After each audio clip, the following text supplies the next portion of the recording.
file name. Is there any suggestions? Let's go with RTTF, which is the hashtag we've been using. So, I'll even put the space. Yeah. Space to... Okay. All right, so we'll start in 5, 4, 3, 2, 1. Okay, so this is Jet Force Gemini for the N64, also known as Star Twins. It's the Japanese title for the game, as this is going to be run on the Japanese version.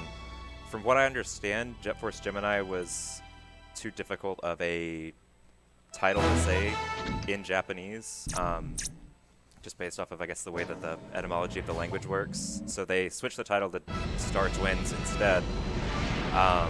Just to make it a little bit more easy to pronounce, and I guess kind of makes it more easy to recognize as well, since it features 2 twin human characters as well as their dog as they travel across a galaxy, saving a bunch of small bears named tribals and blow up as many ant-looking bugs as possible.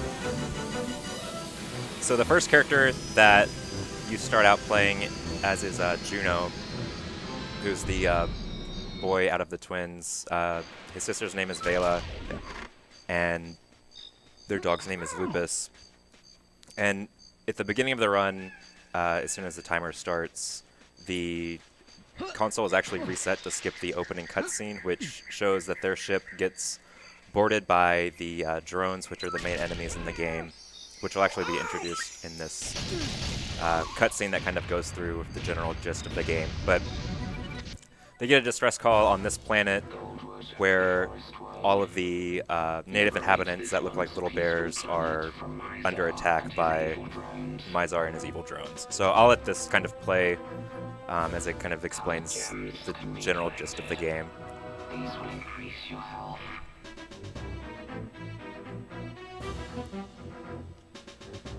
Yep. Well, also, while this is playing, I'd definitely like to give y'all a shout out for having me on stream and having me come out. From what I watched the stream yesterday, it seems like this has been going really well, and it's had, I think, several really exciting, fun runs already, and I'm sure that there's several more this afternoon in store. It's our pleasure to have you out for sure. For those that don't know, he actually has a funny version of this intro cutscene that you should definitely watch afterwards, because it's hilarious how it makes fun of this for speedrunning. Yeah, in a typical stream session, as I kind of adjust my headset a little bit, depending on how the runs are going, you will probably see this cutscene like 20 or 30 times. There's a couple like Franker Facey custom emotes on Twitch for my channel that are like just taken straight out of this cutscene.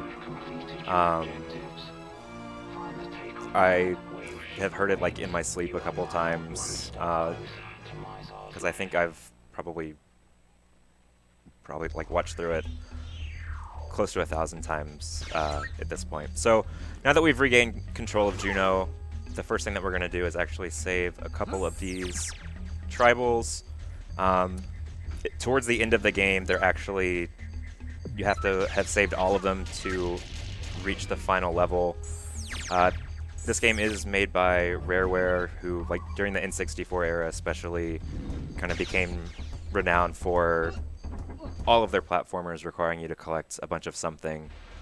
And it just so happens in this one that they are NPCs that can be killed by your weapons as well as the weapons of all of the enemies in the game. So there's a couple places where it can be really dangerous with how close a lot of them are to enemies. Sometimes just like random soldier drones will pull out a grenade, and if it's anywhere close to a tribal, it will blow it up. The game's a little bit unforgiving in how... Quick death warp here. The game's pretty unforgiving whenever a tribal dies.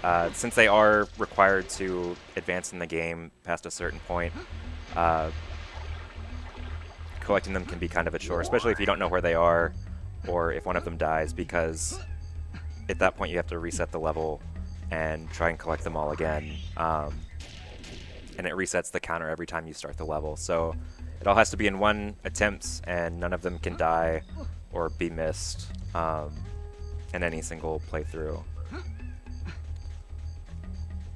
It's very impressive that this can be done in one sitting consistently. Caneras is one of the best in the world at it, which is great. I remember playing this game as a kid and never beat it because of the tribal requirement. So yeah, we were talking a little bit earlier. I played this game as a kid. I got a VHS tape. I think it came through Nintendo Power, and we're getting a key here to get the machine gun, which is behind a locked door. But I got a VHS tape that Rare had put out that was like a promotion video for this game as well as Donkey Kong 64, and being like a 8 or 9-year-old diehard like N64 fan, I had to have it. And so for Christmas, the year it came out, my parents got it for me, and I reached the point where I had to have collected all the tribals and immediately just like put the game back on the shelf and was like, I'll play the multiplayer, but I'm not going to go back and collect all. I think it's like 380 tribals. I actually had that exact same tape, by the way. Yeah, I think you can actually find it on YouTube. It's very like cringy 90s. Anyway, so yeah, there's about 380 tribals in the game. And when I first started speedrunning it, my first run was actually the first time that I saw the in-game content, because it was the first time that I actually knew where all the tribals were and wanted to save them, because casually, a lot of times what happens is you find out that you can kill the tribals, and it's a lot more satisfying than saving them. And then you get to a certain point and it's like, oh, I was supposed to have saved all of those guys, and I made absolutely zero effort to do that. Collect this ammo while this guy dies. The main way of actually progressing through levels is killing all of or a certain amount of the enemies in any individual room, and it unlocks the door, as you see here. And in some instances, the drones, which are the different looking, like, you'll see a couple different colored ones a little bit later in the game, but all the different bug-looking creatures and robots are called drones. But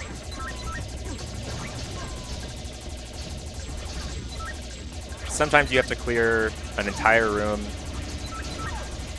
or all of them in a room, to open the door, and sometimes it's just a select group. But the doors won't open, and nobody has been able to figure out a way of like circumnavigating having to kill all of the drones in a room to get through a door. But I was hoping to grab those 2 tribals, but I guess I didn't get close enough. Sometimes the tribals like to run and hide, and then other times they like to run like directly in front of enemy fire. But the drones can sometimes like ride around on the ground for a while and not actually die, and then sometimes they're just sneaky and can like stay out of your field of vision to where you don't even know like if you've killed them all in a room, and then it can slow a run down to where you have to turn around and go back and see if you've killed them. And then sometimes still you'll have actually killed them, but they take a really long time to fade out, and then you'll go back to the door and realize that it was unlocked all along. So there's a lot of things in the game that can be a little frustrating, but the gameplay itself usually makes up for any of the pitfalls that came with its design. So I noticed at the start you're playing on the Japanese version. Is there any specific reason for that? Yes. Like why you're playing on the Japanese and not like the Xbox One Rare Replay or just the US N64 cart? Yeah, so I was really excited knowing that Rare Replay was coming out, just because I saw that it was listed as one of the, I think it was like 30 titles. And saw some people playing it and realized that the control scheme wasn't exactly well made for speedrunning, as it, like, at that point you couldn't remap Xbox controller buttons, so they had like a really wonky setup. And the game runs a lot better than it does on N64. Obviously, the Xbox One's a much more powerful piece of hardware than an N64 is, but it actually runs so much faster that the enemies move really quickly in the game, and it makes it a lot harder to actually progress through some levels. And the Rare Replay version is actually a direct emulation of or a direct copy of the English N64 version. And like you just mentioned, I'm playing on the Japanese version. And the reason behind that is actually, I think Jet Force Gemini is like the only case where, or the only game where this is the case, where normally for people running like a Japanese version of a game, it's because either the text advances a lot faster because it's fewer characters, or the Japanese version is like version 1.0. And I think we actually have a drone writhing around on the ground that took a while to die. So that happens occasionally. But like I was saying, the Japanese version, like I know, like in Ocarina of Time, there's a couple glitches that you have to have like the first release of the Japanese version to be able to do. But however, with the English version of Jet Force Gemini, it actually came out first. So its version 1.0, or it was the first release, and a little bit of the wonky controls on N64 coming to light there, but the English version is the original version, and the text is actually faster on the English version because even though the Japanese has fewer characters, they compensated, I guess, for this by making it to where the characters are a lot bigger and each text box only has 4 or 5 lines is the maximum amount of text, whereas the English version has 7 or 8. So both the game version is later in Japanese and the text advances a little bit slower. So the reason that the Japanese version is faster in a speedrun is actually the developers made it to where you can skip some cutscenes because they realized that having to watch a like 45-second to a minute and a half takeoff and landing animation when going to levels that you've already been to, so you've already seen these animations before, or these brief cutscenes before, like adds a lot of just kind of dead time to the game. So they made it to where you can skip those, and in a speedrun, it saves about 10 minutes over the course of like a 3.5-hour run. So it's kind of a long-winded explanation of why the game's played, that the run is on Japanese.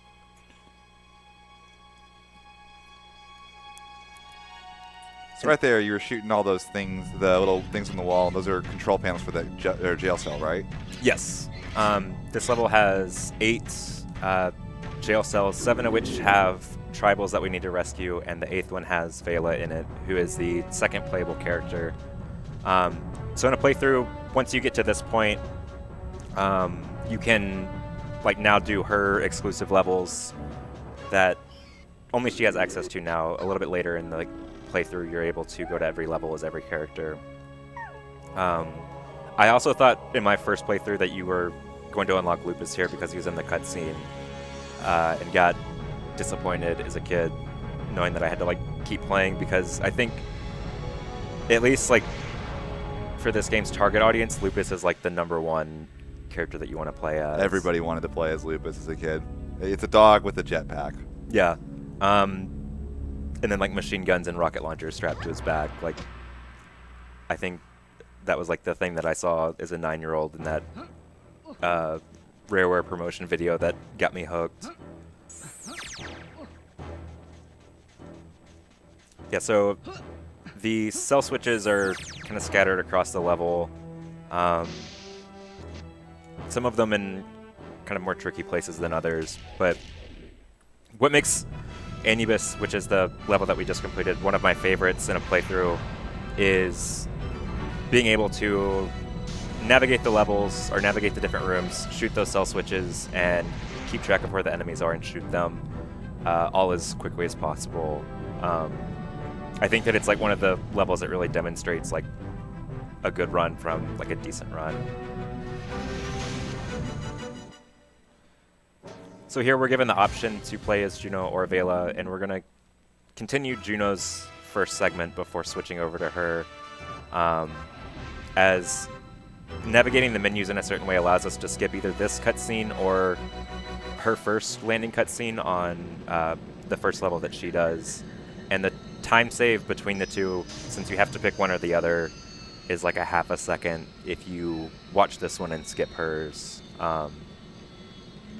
Otherwise, the route would be a little bit different, or at least the way that we load the levels would be a little bit different.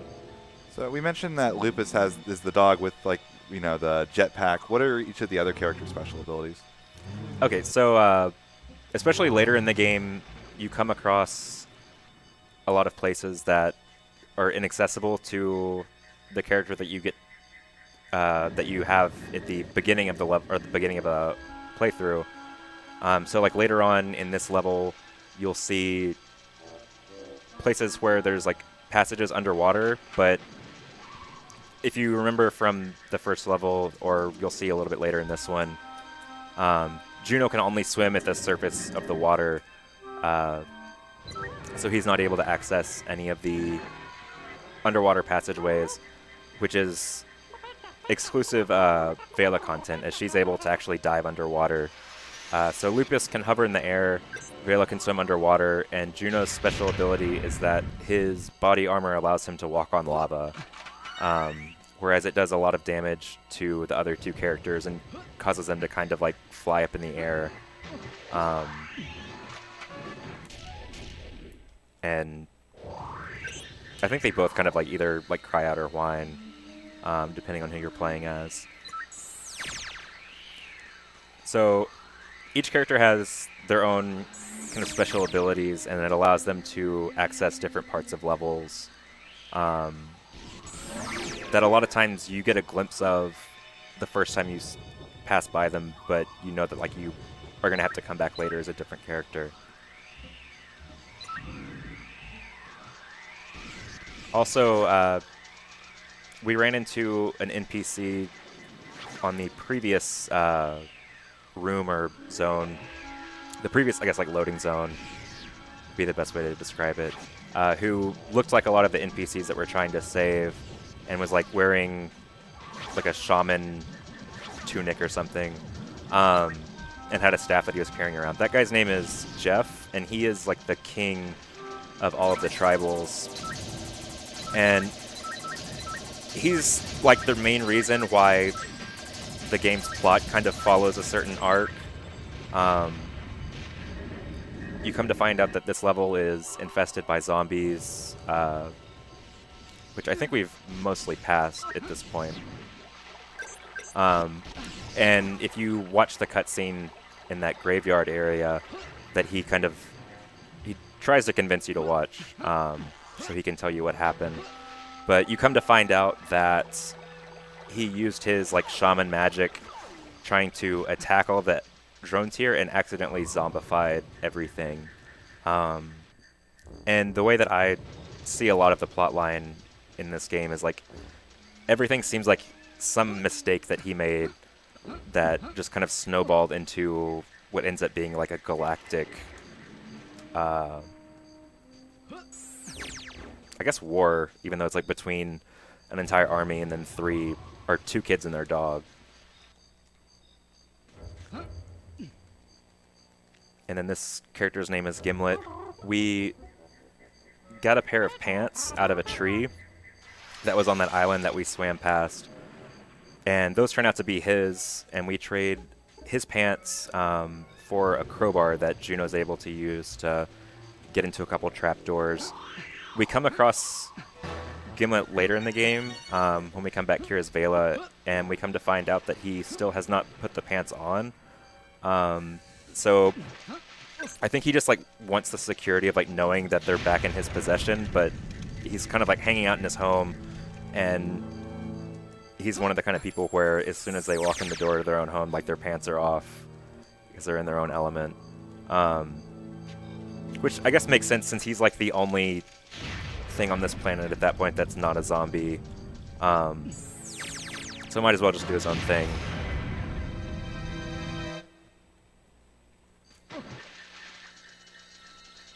There's a couple places in this game where we intentionally blow ourselves up, as respawning after like a death warp is a lot closer to the exit than having to like backtrack through a certain area.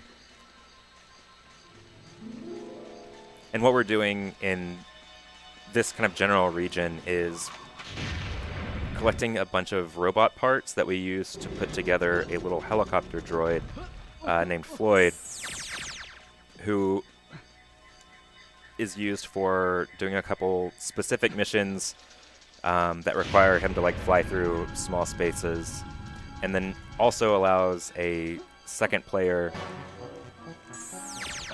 to plug in a controller and press start at any time once you've put the robot together, and allows for local co-op. And he has unlimited ammo and can fire as fast as you can hit the Z button. So he has like semi-automatic dual pistols. And there's a specific category for this game called low percent, where the objective is to complete the game in like a normal playthrough by getting as few items and upgrades as possible. So you basically just complete the game using as little as you possibly can. And it involves like a lot of backtracking and using all of the really low tier weapons. To where it takes a lot of patience and a lot of frustration to get through it. But part of the category is that it allows you to... I think that I got all of them. Shout out to that weapon, though, by the way. That is one of my favorite weapons in any video game ever. Oh, so what I just used there is the tri-rocket launcher, and I can't remember exactly what the description is that's like in the... If you go through the pause menu, you can cycle through all of the weapons and get a brief description of them. And it's like, for the pistol, it's like the Jet Force trademark pistol. Like, this has been a part of the Federation's arsenal for X number of years. Just like general kind of like obvious descriptions. But then for the tri-rocket launcher, which I just used there, pretty much the only thing it says is for when you need to clear an entire room of enemies as fast as possible.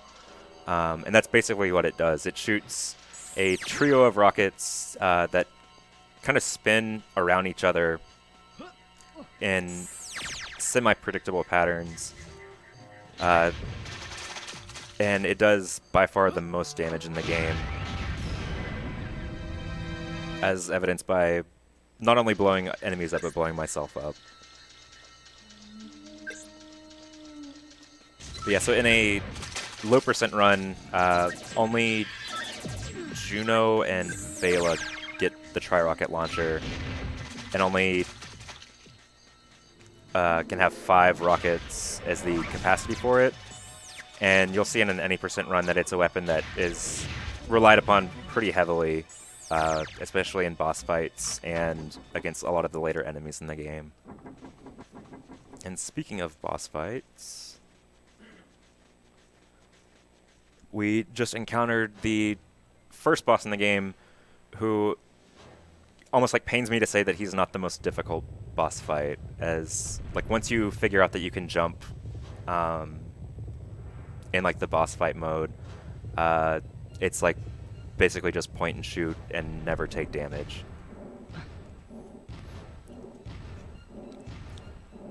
He looks way more intimidating than he actually is. I guess his bark is a lot scarier than his bite.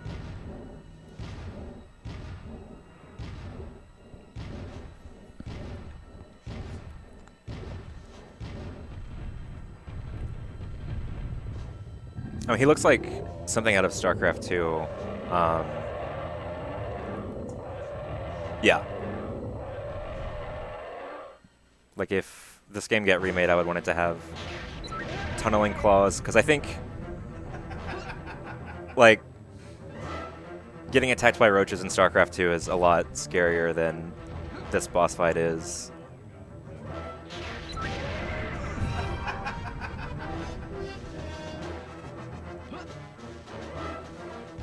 Although it would be, I know like Blizzard is interested in making like individual unit skins for StarCraft 2 now, as they've like figured out that people want content like that. So if there was some sort of like nod in the direction of this boss on behalf of Blizzard, I would definitely, and I don't even think that they're planning on charging for stuff like that, but I would pay, and I would probably be the only person that got the reference, but...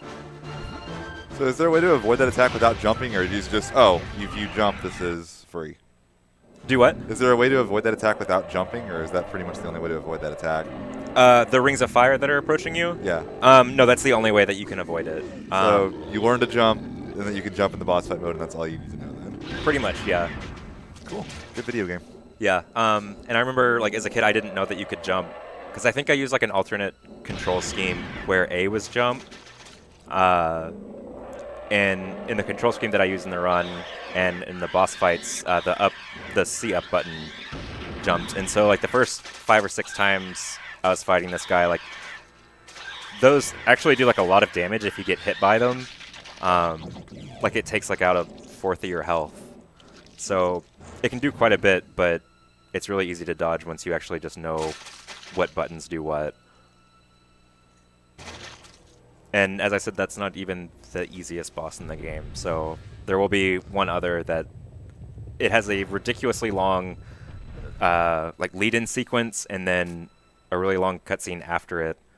And it's like the most anticlimactic thing I've ever seen in a video game.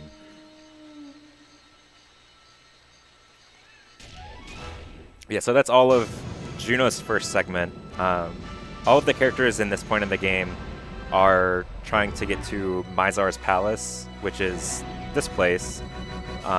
Mysar's like the main big bad bug. He's kind of like a crab-looking guy. Like if you play League of Legends, he looks a lot like Urgot. I don't know like what type of bug he's supposed to be modeled after, if anything, but he's the big, actually like huge leader of all the drones, and he lives in this pyramid. And all of the characters are coming from different angles through a different series of spaceships and planets to get to this palace. Which is, I think, a pretty cool way of designing the game to where they all kind of meet about halfway through the game, like at a certain spot.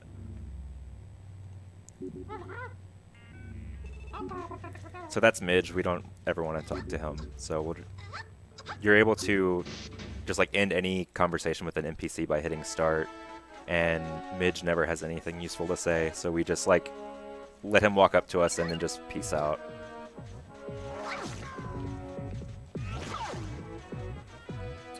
So you mentioned in low percent the characters. So the characters' upgrades don't carry over between each other. So Vela right now only has the pistol, correct? Right. And this room can actually be a really big pain since you only have the pistol. Just the way that the enemies are running and the way that auto-aim works when like shooting at enemies on who are like above or below you.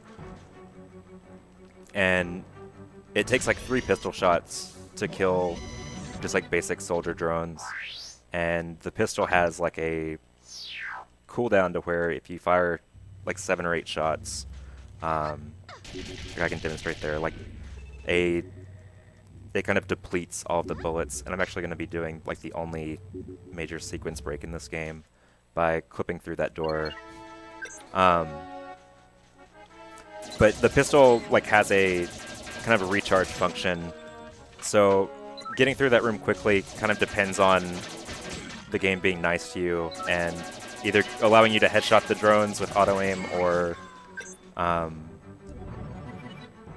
having them not take like extra shots or forcing Vela to like shoot into the wall or shoot into the ground.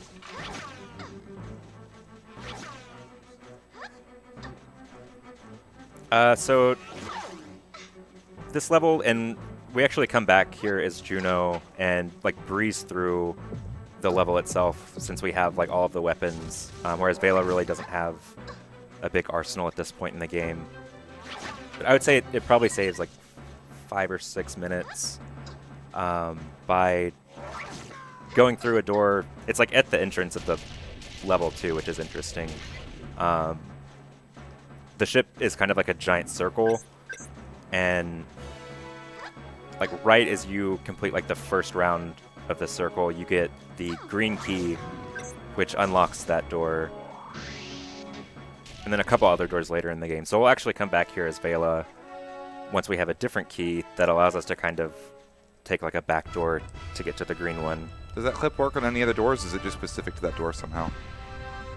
So the way that that clip works is whenever a door has requires a key, there's like an emblem, and it has like the key color, and then it will light up either red or green in the center if that character has that key. As just like the weapon upgrades and the weapons, they don't carry over from one character to the next. So each character would have to get the green key themselves to go through that door.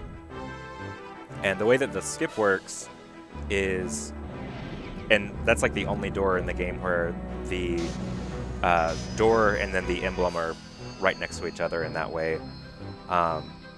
Vela can get stuck in the switch emblem if you go prone and then like stand up to where she's kind of like clipping into it, and then by manipulating the camera you can force her to kind of walk through the wall and go into the loading zone for the room.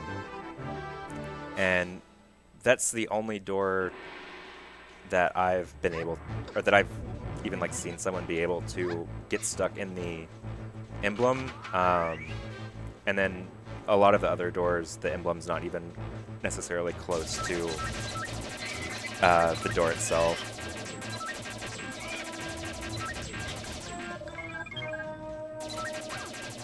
It looks like only one of these guys is being uncooperative. That small area can actually be really frustrating if those drones just like all decide to run out and spread out, just because you have to kill, I think it's 6 of them for the Life Force door to unlock. And a lot of times the drones like don't necessarily fight back against you, they just like run in every direction they possibly can and hide around corners and like wait for you to come find them and then run to a different area. So getting through a lot of the doors isn't even like so much having to deal with a lot of gunfire so much as it is just making sure that the drones don't spread out a lot and like trying to kill them all while they're still clumped up. And with this level, the first part of it is if you went through the previous level the way that you're supposed to, or the way that the designers intended, you talk to an NPC and he gives you the red key, which you then use to get to the room that has the green key. And he tells you that he like runs a big mining operation. Him and his like, I think he has like 2 brothers. They're called the Fish Face, I guess siblings.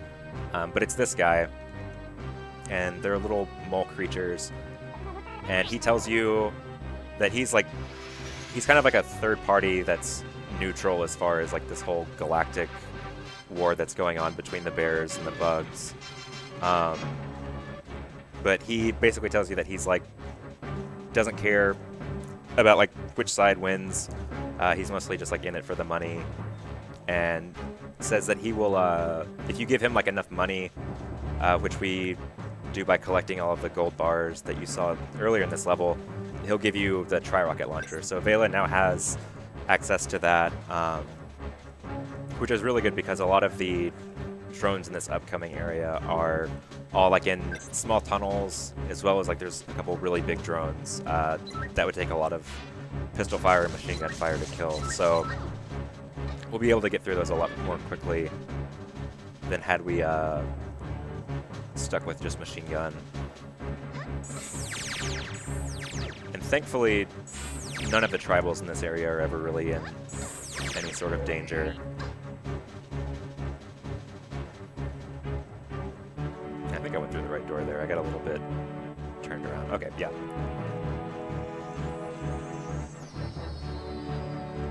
And this is really like one of the first places where you almost have to have the player's guide or be someone who just explores every nook and cranny of a game to find like some of the stuff that you really need. As there's homing missiles and a health upgrade in this room that's not really like intuitive to go to if you're just kind of like trying to progress through the levels linearly. So the game rewards a lot of like exploration and not just like breezing through levels as, I guess I would say, as fast as possible, but that's what we're doing. So, and I mentioned before, but like it is a Rareware game, so they want you to really like go and explore everything and collect everything that you can possibly find.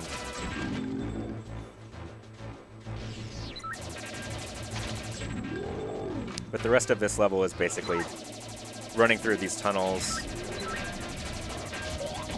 and killing everything in sight. And I'm calling the game's bluff on that door opening. I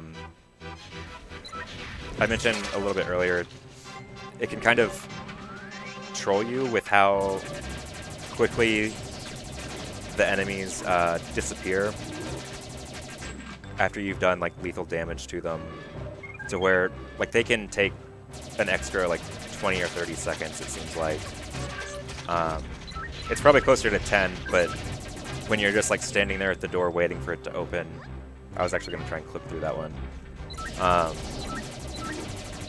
When like you're just like sitting there and waiting, it seems like a lot longer, but sometimes like you'll backtrack a little bit trying to find if you missed anything, and then come back to the door and realize that it was unlocked. So in that case, I kind of called the game's bluff and didn't turn around.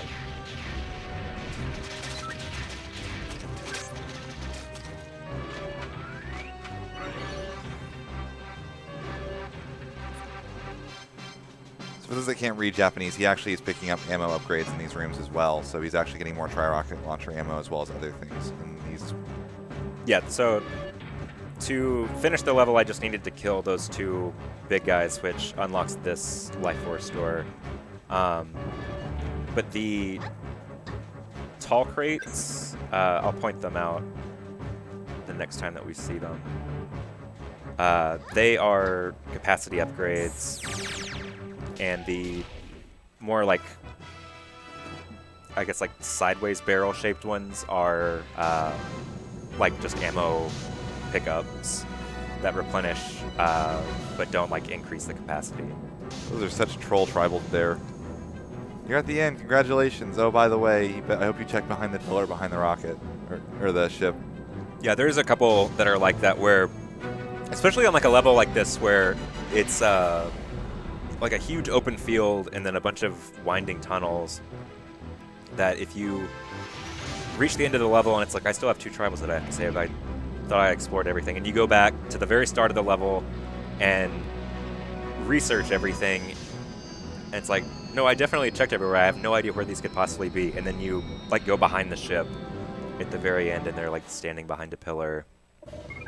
There's a couple that are like that, and I've lost runs before where I accidentally hit the loading zone for the ship and ended the level without grabbing those 2.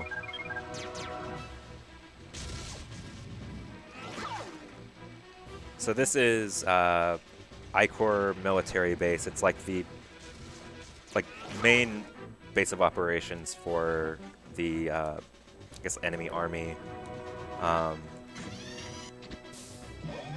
and is, at least in this part where I don't have to save any of the tribals here since we come back later, I think one of the most fun levels. It's a little bit more frustrating in some places where tribals can get shot by enemies, but here I can just like spam tri-rockets in certain places and not have to worry if the tribals die or not.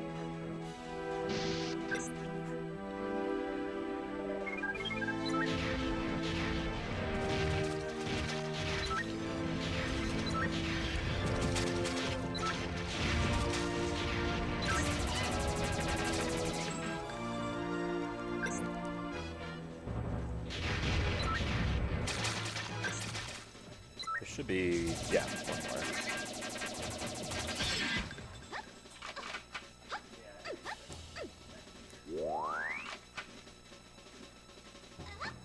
Yeah, so there we just picked up a health upgrade that increases about 5 hit points to your maximum health, which is like the ring of circles in the bottom left corner of the screen.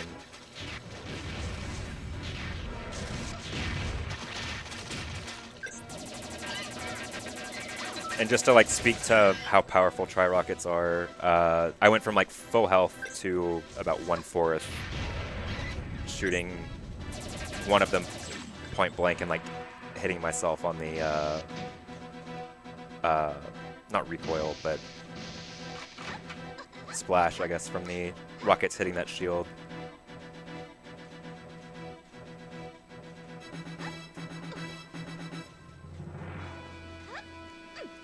So this is kind of the start of one of the few like platforming areas of the game, and Vela is actually the worst character to do any platforming in, as she's the shorter of the two people, or the two human characters, and her ledge grabbing mechanics are really weird. To where sometimes it looks like she should definitely grab a ledge, like she would there, and she'll like put her hands up and grab it and then just let go for no reason. And there's another room later in the game where it can happen, and it can add like up to 20 or 30 seconds if she decides to just let go of the ledge. And I always just like shoot at those tribals, I guess, for good luck. And then I decided to blow myself up there so that I have full health going into this long stretch before the last room of the level. Since there are like a bunch of drones like towards the end that do a lot of damage with each shot, and I don't want to have to like run all the way through here again. So the life force store at the end of this kind of long runway is triggered by the barricade drones, which are the ones with the ants with the really big shields that we just blew up, and then these flying drones that fly out of the top of from on top of the door. And then I'm gonna blow myself up again before the boss fight.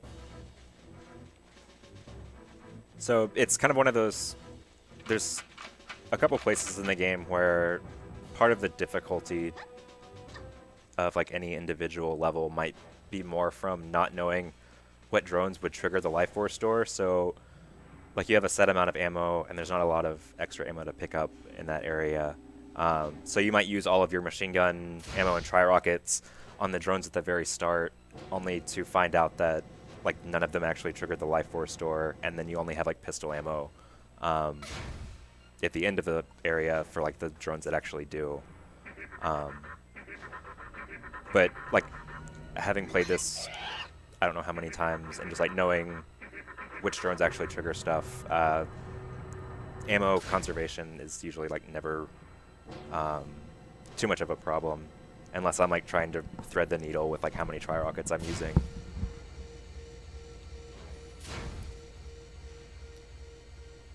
And then this is the second boss fight in the game, which is still like relatively easy, but significantly more difficult than just like standing still and jumping. And this boss's name, the first one's name is Fetbub, and this one's name is Lurg. But I think it's never really explained like what any of the bosses in this game are, other than Mysar, who's like the main villain or antagonist. But from what I would imagine, this being like the main military base, and the next level is a spaceship called the Spawn Ship that takes off from this base, is that this is supposed to be like the queen ant that produces all of the enemies in the game. and somehow it manages to, even being like as big as a building, manages to sneak up on Vela until it gets like right behind her. And then it's just like, come at me, bro! But yeah, so this fight's a little bit more difficult than the first one. The main thing is just avoiding the maggots that she drops from the ceiling, as those do a pretty big chunk of health, especially if you're standing like directly on top of them. And we'll shoot off her antennae, or her arms. I'm not really sure what those were. And then her abdomen, and then the guns that are attached to her smaller arms. I didn't start shooting right away because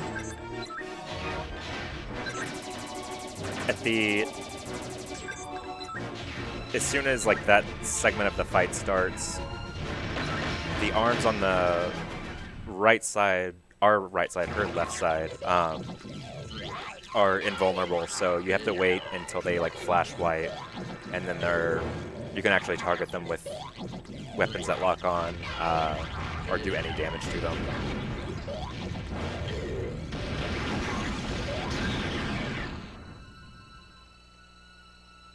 There's also a good time to point out that like this game, for being, I guess, like marketed towards kids, and like having, I think they're like teenagers as protagonists, like it's kind of graphic, like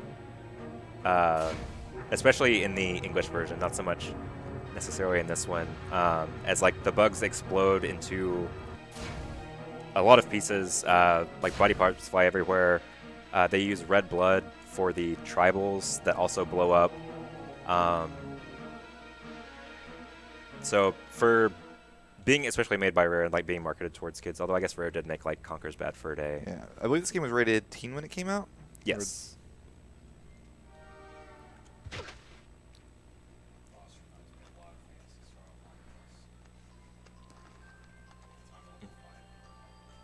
Okay, yeah. So shout outs to finally getting Lupus. Yeah, so this is like I would say like this was definitely my like favorite moment in the game as a kid, because I was like, finally! And his levels are, I would say in like a casual playthrough, probably the most fun to do. His first segment's surprisingly short compared to the other ones, since especially the first level that he does is more like once you actually know the route to navigate through the ship, because it's kind of a maze. It goes from like taking several minutes to where it's just like almost comically short, and then his second level is just like running in a straight line, and then his last level for his first sequence is actually like one of the longer ones in the game, and his boss fight is definitely the most fun.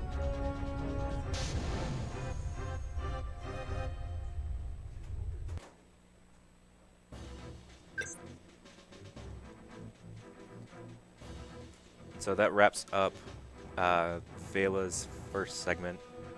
Each character gets like 3 planets at the start of the game, and then they all go to Mysar's palace and have individual levels there.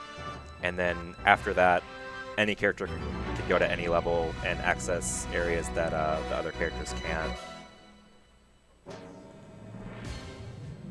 So we'll switch over to Lupus as Vela flies off towards Mysar's palace and unlock machine gun for him, grab a couple Mysar tokens, which we'll use later for accessing a couple different upgrades and content and features. But again, like this level is a lot of platforming, which Lupus is actually good for since he can hover, and kind of a maze structure. But again, most of it is just like knowing where to go and knowing like which few enemies actually trigger the doors.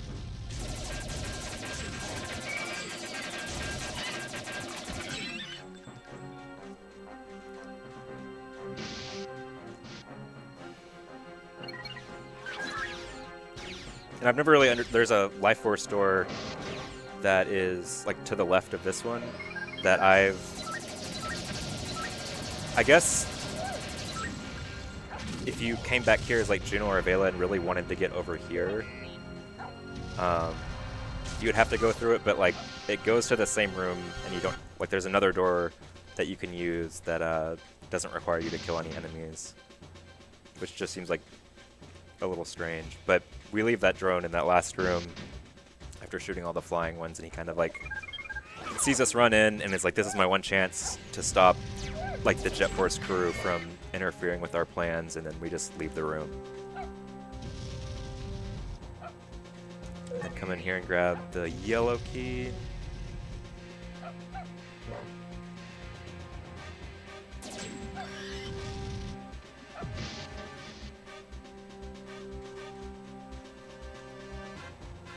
So this is obviously a lava-filled room. So we'll come back here as Juno, since he has the ability to run on lava a little bit later in the game, and use him to get to a couple places in the level that no other character can get to.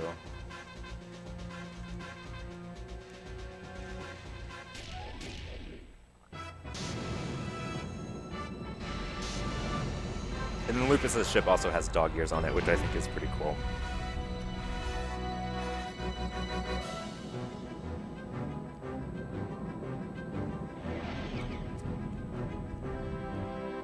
So as a quick reminder, we are raising money for Cook's Children's through Extra Life. If you send a donation in, add a nice little comment, we'll go ahead and read that on the air. We're also trying to get a little mini bidding. We're starting to have some fun.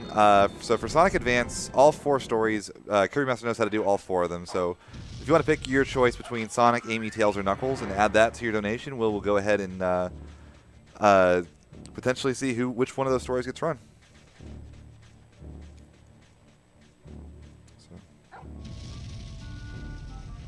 So this is Rith Essa. I would say that it usually has like, from who I've talked to that like actually played this game or remembers this game, one of the best individual level soundtracks.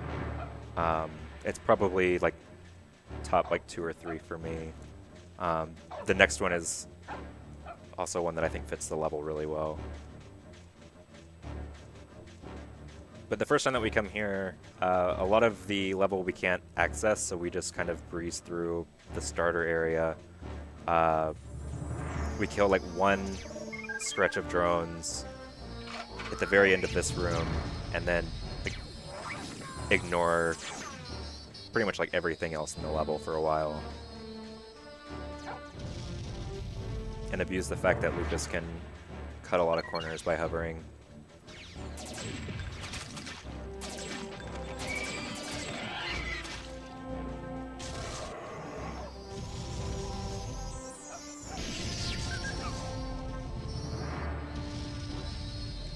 And so far, none of the drones that I've killed in this room actually are needed. But the way that Lupus's hover works is that his jump has like the same height as the other characters, and then when he hovers, he slowly loses height for kind of 4 hover durations, which I can kind of demonstrate. So it like has kind of 4 tiers, and if there's a lot of enemies on the screen, or the game lags because there's like a big explosion or something, he'll lose altitude a lot more quickly across each tier of the hover.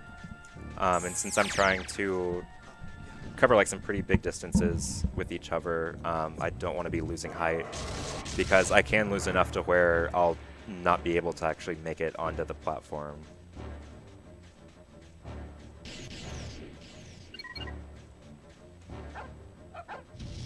But this part of the level is just running through, ignoring every enemy we see pretty much, and gathering 4 tribals and just hopping on the ship.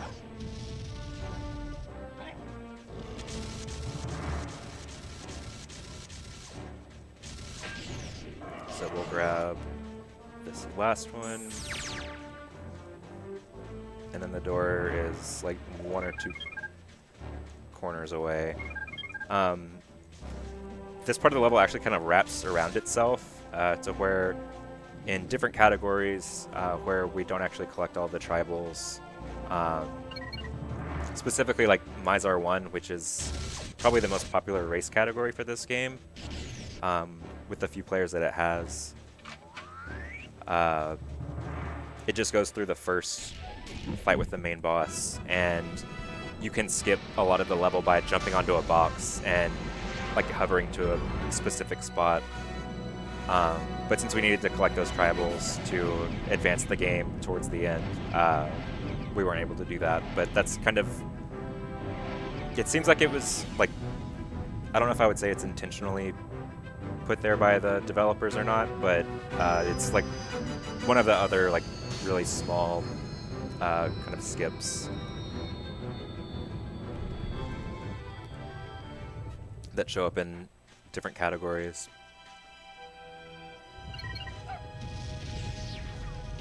And this is Lucas's last level. As I said, like the first two kind of just breeze by, but it is... I'm never really like sure exactly how to pronounce it because it's like E-S-C-H-E-B-O-N-E. So it's like... The way that I pronounce it is like Eshabone, like Eshabone.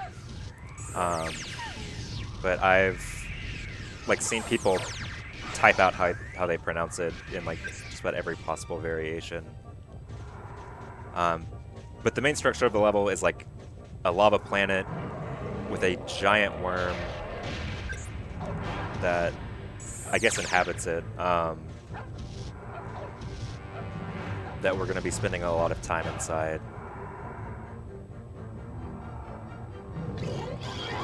And so at this point, I think like the worm itself is actually like dead. So we're going to be coming back here as characters later in the game, or later in the run. And at that point, like this worm would have been dead for like days or weeks, which is just like weird to think about, I guess, especially because we come back here as Vela and we'll start swimming around in the worm's intestines, gathering some tribals. But it's a giant worm that like takes up the majority of a planet and has like a small army housed inside of it. Definitely like one of the more interesting choices for level design in a game that I can think of. It's definitely a cool bit of world building for sure within the Jet Force Gemini universe. So kind of a... I can't think of any other like full level that's like that actually in any other game. Yeah, I guess like the closest thing I can think of is like inside Jabu's belly in Ocarina of Time. Yeah, I was thinking like Clanker's Cavern and Banjo-Kazooie is like the only other thing I can think of, but that's a better example actually. But I mean, even that, it's not like Jabu is the entire size of Hyrule, which this worm seems to be. So in this individual tunnel, the reason that I kind of do some backtracking is sometimes there's like specific triggers for enemies to spawn. And in this particular room, you have to run to a certain point in the tunnel before some drones will spawn at the entrance. So it's just kind of like running through it and just spraying bullets as much as possible until we get to a certain point. And then there's a drone writhing around on the ground over there. I think I got him. And so it just like makes more sense to just kind of like spray through the room, backtrack a little bit, and then pick up the stragglers that survived the first wave.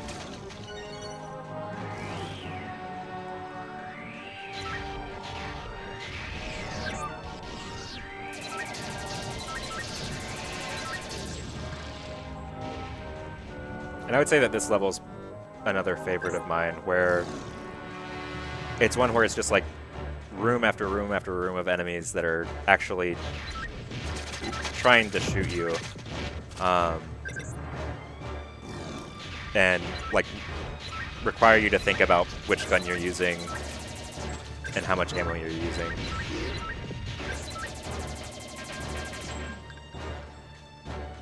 And a lot of times when shooting tri-rockets, it may not actually be the most effective weapon as far as like accuracy and killing the drones, because sometimes the rockets can spray, or their trajectory is a little bit off to where you might not get the hits that you want. But if you do any damage to drones, usually they'll stop moving and have like an animation where like they act like they got hurt.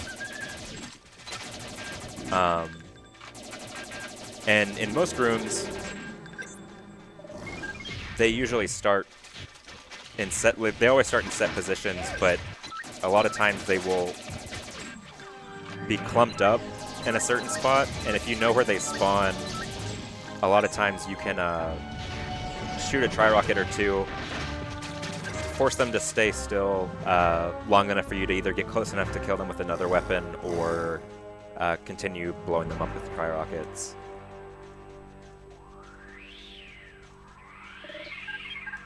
And so the majority of this level was done to get that key, which we used to go through a door that was found like basically at the start of the level.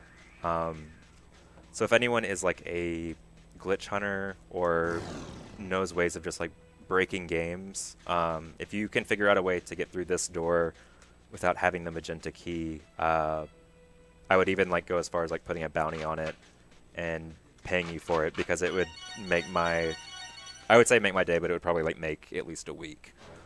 I would be super excited about that. We'll get stock folder on it. Like one of the other people who runs this game is Silver Sonic, who does Shadow the Hedgehog runs, and then does a lot of rhythm games on Twitch as well. And he's managed to, like in the couple times that like he's done full playthroughs, like he's managed to find things that I didn't think could happen, like getting drones stuck in different objects like crates and barrels. And he has like a reputation of just like every game he plays, he finds ways of breaking it on accident that sometimes like add to a speed run and sometimes just like stop the game from working. But so going into Lupus's boss fight, this cutscene I think is well done, aside from being really long. But you start out coming out the back end of this worm, which is such a pleasant sight to see. But what I like about this cutscene is you're fighting a praying mantis boss who appears here. And I would say that this is probably the most memorable moment in the game, or this boss fight is the most memorable thing from this game for most people. Is it gave a lot of people a lot of trouble. It gave me a lot of trouble, especially. And I think that this cutscene actually like does a good job of introducing it, which I'll explain at, I guess, like this point. As right now, it looks like there's one praying mantis that is like jumping around and terrorizing you in this tribal, and like at this point, a second one drops down, and you realize that you're gonna have to be fighting both of these guys. And when the boss fight actually starts, especially if you don't know like what the boss patterns are, or where like its vulnerable spots are going to show up at, or haven't been like looking for weapons crates or extra weapons in your playthrough, you would desperately wish that it was just one of these guys. As a lot of times, like one of them will be doing a basic attack while the other one just spams homing missiles at you from the background. And is completely invulnerable while it's back there. But thankfully we have plenty of tri-rockets, machine gun ammo, and homing missiles to where he shouldn't be, or they shouldn't be too much of a problem.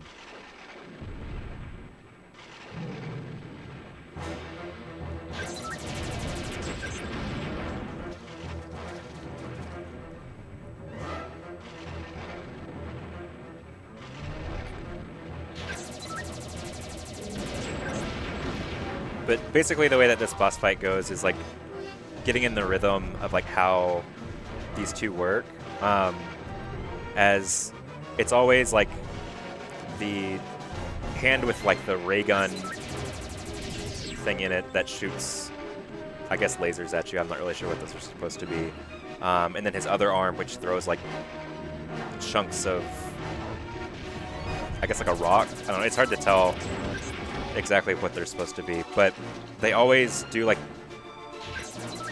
the same little dance before each of their attacks, to where it's like left foot, right foot, and then like the vulnerable spot opens. So like this one's tail is going to show up on the left after he does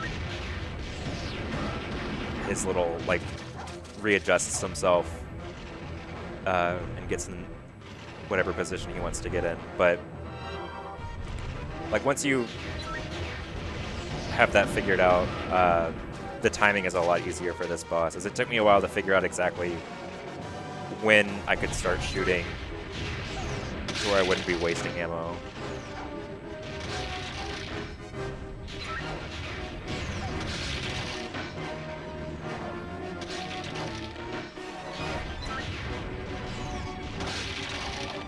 I thought that that would take less tri rockets than it did.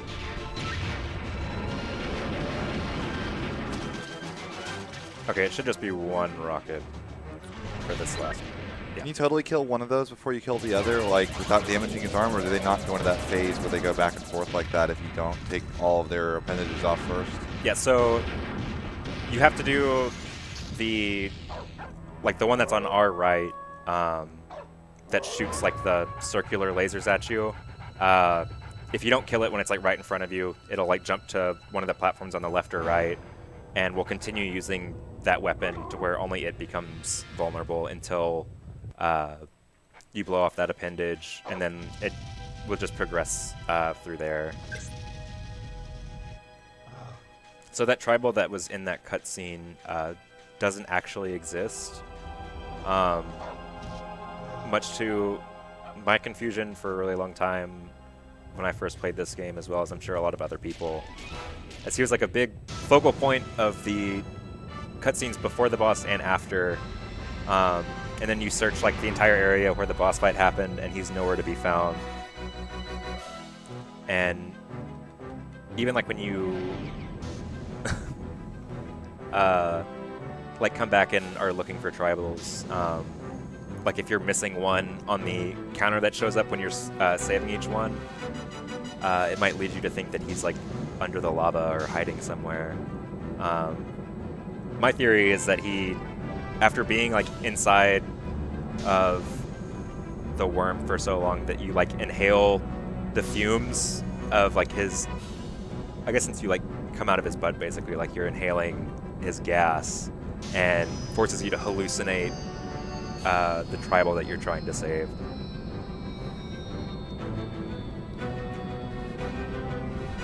But I'm not entirely sure like why they have him in that cutscene if he's not there to be saved. So this is the first segment of Mysar's Palace. Each character gets their own part of the level that plays to what makes them unique as a character. So Lupus's has night vision goggles that he gets access to, and it's the only night vision segment in the game, surprisingly, even though like they make a big deal out of like you unlocking them and then like starting a night vision segment. So he's the only one that has the goggles and can go through here. And then there's also places where only he can hover across. Vela's part of the level is accessed by going underwater and swimming through tunnels. And then Juno's segment has him running across a really big stretch of lava that I think would kill someone with max health by doing enough damage to them trying to run across.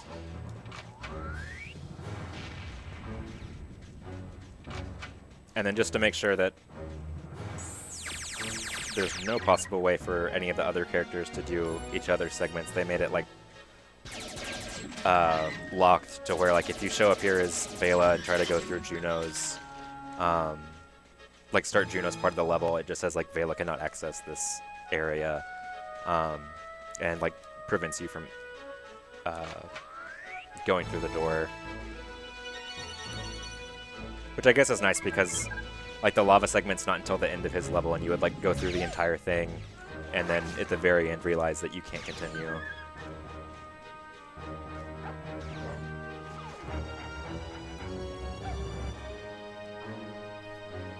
Yeah, so that was the only night vision part of Jet Force Gemini. Just like a random thing that they threw in.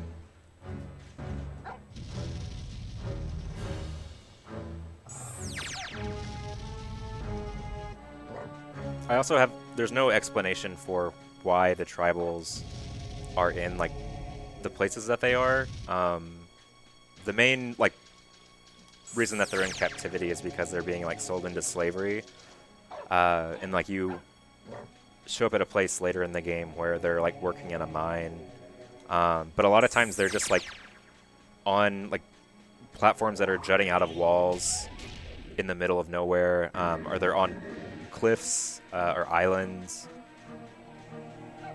without any real like explanation of who put them there or why they're there in the first place. And then this is the first Floyd mission in the game. There's 6, I think, total. 5 of which you're timed, or all of them you're timed on, but 5 of which you have like a goal time to where you can get a expert medal, which unlocks multiplayer content.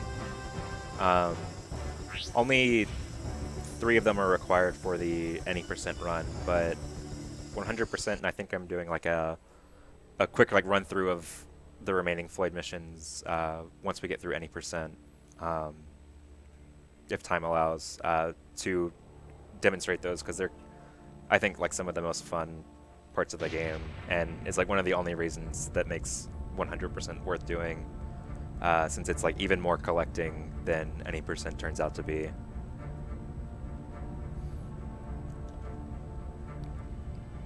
And so the purpose of doing that Floyd mission is like collecting those little like Triforce looking totems or pieces, and those call down the pyramid within like the larger pyramid that actually like has Mysar in it, even though like the place where you actually run into him for the first time doesn't look like it would be inside of this pyramid, but you call it down with Floyd, and then each character has their own door that they're able to go through that conveniently is there, just in case like these 3 very specific people, or these 2 very specific people and their dog happen to show up at Mysar's palace. Complete with their logos on the sides of the ship. Right. And then later in the game, like you get access, or the game like starts revolving around getting parts for a spaceship that was made thousands of years ago, and it just so happens that there's 3 hatch keys that have these characters' logos on them and are made specifically for them to have access to. So it seems like these people are destined to save the universe. And this also starts a marathon of cutscenes, so if there's any announcements or like donation comments to read off. Yeah, sounds great. Once again, this is Race to the Finish. We are streaming live from FX Game Exchange in Plano, Texas. This is Dallas and Attorney Locator's first ever premier speedrunning charity event. We've got a great schedule of games coming up. Go ahead and post that in chat in just a little bit so you guys can take a look at it. As a reminder, we are raising money for Through Extra Life. With we're benefiting Cook Children's, which is a local children's hospital. It's they do some fantastic work in the Dallas area, so we want to get a local charity, get some more of that local Dallas flavor for you guys. Also, as a reminder, we're going to be having Sonic Advance coming up soon, so since Kirby Master Our Runner is pretty good at every single one of the categories, we are going to let you guys make the decision on which one he does between Sonic, Amy, Tails and Knuckles. So when you leave your donation, just go ahead and mark in the your little comment. Okay, this is the character I want to see, and we'll go ahead and pass that information along. So thank you guys, and we'll pass it right back over to you, Canerus. Okay, so this is Lupus is like entering the pyramid cutscene. Him and Vela, who will come here as next, they hop on these platforms and are teleported to some other location that's not really explained, like where it is or why it's not like just like a part of the pyramid itself. Whereas when Juno comes here, he takes his as an elevator and shows up where the other two are. So I'm not really sure like where they're being teleported to, but it seems like it's just like right above them. If one of the platforms is just like an elevator. But when coming here, like in a casual playthrough, you can arrive as every character individually. Like we actually reached this part of the level, or reached this level with Juno first, but loaded Vela's first level instead of completing it with Juno, just because it's a little bit faster coming here as Lupus first, as when he finishes his segment, he's like right next to the beacon that starts the Floyd mission and allows him to just like walk right out and do that, whereas Juno and Vela have to like run in circles around the pyramid.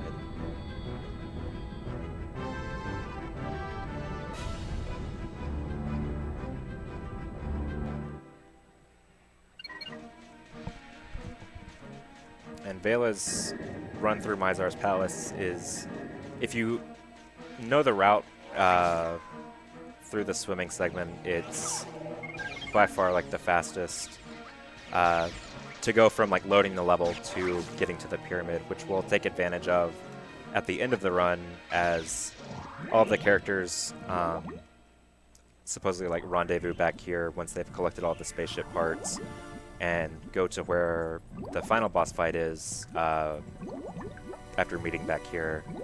But this swimming section is kind of like a circular maze to where like there's 4 or 5 branching paths off of the circle that either like are dead ends or have capacity upgrades or extra health.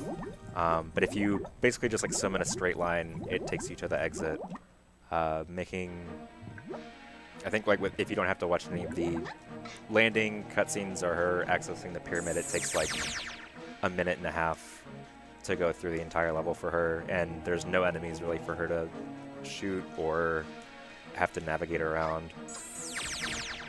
Just 6 tribals that are like in pretty easy places to spot.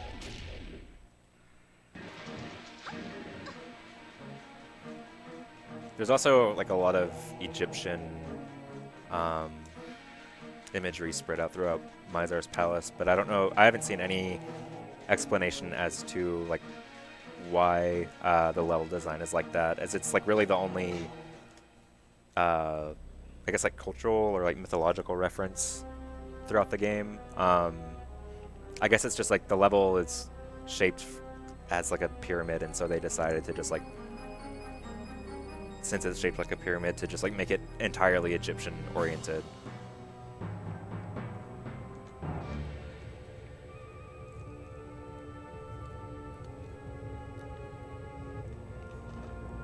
Then this is kind of like when Vela hopped onto the platform that started her boss fight in a room full of lava. This is kind of in the same vein where like if I were put in their situation and I was walking into like the secret lair of this galactic warlord, I would not just like hop on some random pad that like starts Glowing. Yeah, like glowing and starts making a bunch of noises with lasers. I would just like nope right out of the room. She's pretty calmly just standing on like, yeah, this is fine. I trust this is not going to explode or do something. This is definitely not booby-trapped. Or going to kill me.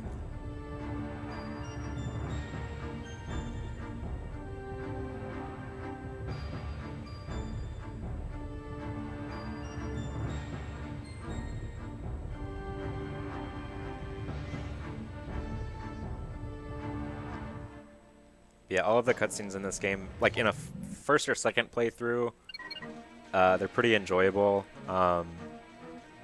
And especially like the next one as Juno goes into the pyramid and like actually starts the boss fight cutscene. Like there's pretty good build up, but after you've seen them once or twice, it's kind of just like, okay, this is my opportunity to like get up, stretch my legs. Take a little mental breather for the next part of the run. Yeah. With this next pair of cutscenes, especially like in longer streaming sessions or if it's like a 24-hour marathon or something that I've done in the past, it's an opportunity to like go downstairs in my apartment, throw something in the microwave, start it, come back, do the boss fight, go back downstairs, take it out of the microwave, let it cool off and eat it, and then like start playing the game again, just because it's like such a long set to where I can almost like go and get something else done, like run to the store and get a soda or something and come back. The only thing that like separates the two cutscenes is probably like the easiest boss fight besides like the first Bowser fight in the first Super Mario Brothers, where you just like jump over them or run under them and hit a switch. Although this might be even more simple than that. It's like you can have a one-hit death in Super Mario Bros, but you can almost just like tape the Z button down and not actually control the entire boss fight and be completely fine. I like the landing by Juno in that cutscene. Just I'm gonna like hit the ground and just like I'm just gonna hit my belly here. That's fine. No big deal. Just break both of my legs. Get up, brush it off, and it's fine.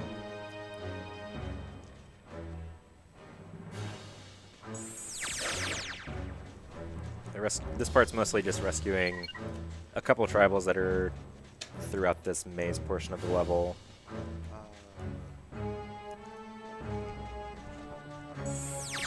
Which are all conveniently placed in platforms in the middle of rooms.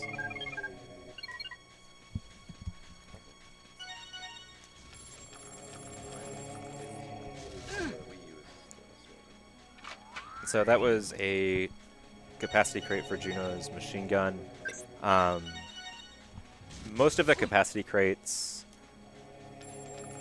that we pick up are specifically for like machine gun, homing missiles, and tri-rockets, as those are pretty much like the three weapons that only like really see any use in a any percent run at least. 100% involves like obviously collecting all of the weapons in the game, which there's like a lot of like really creative ideas as far as like what types of weapons they wanted to include, but sadly like most of them have absolutely no use. Like there's a shotgun that shoots like plasma bursts, which are, I don't know if it's actually like has anything to do with what plasma actually is, but shoots like beams of light and seems like it would do a lot of damage, but takes like 5 or 6 shots to kill a drone that would take like 1 tri-rocket, making it to where it's like not worth grabbing. There's the sniper rifle, which we do get with Vela because she has like a sniping section. The shocker, which shoots like electricity at drones. A flamethrower, which actually does a lot of damage but is really short range, and there's almost no, like it runs out of ammo or fuel really quickly, and there's no place to get more. Aside from like going to these little like merchants that are hidden throughout the levels and buying more with the little gray tokens that we pick up throughout the run. And then... Are those tokens used for anything in the run, or is that even in 100%, or are they pretty much just... They are, aside from like the merchant, which you can like get full health and full ammo from, for I think it's like 5 tokens for health and 10 tokens for like full ammo for all of your weapons. 1 token is used to access like Floyd levels. So for every attempt that you have on a Floyd level, like if you mess up or like you're trying to get a better time, like each attempt costs a token. Later in the run, you can turn into a drone. Like Juno will turn into a green drone, and Bela turns into a blue one, which you use to access certain areas, or you can use it to like get past enemies without them thinking that you're like part of the Jet Force. And then you can also turn into a tribal, and each transformation takes 1 token. So in an any percent run, I think you need something like 5 tokens total, and you end up picking up probably like 50 or 60.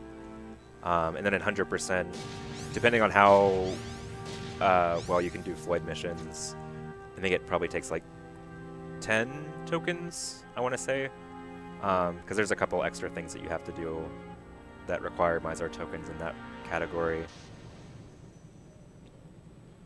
And then this is the first time that you actually run into Mysar,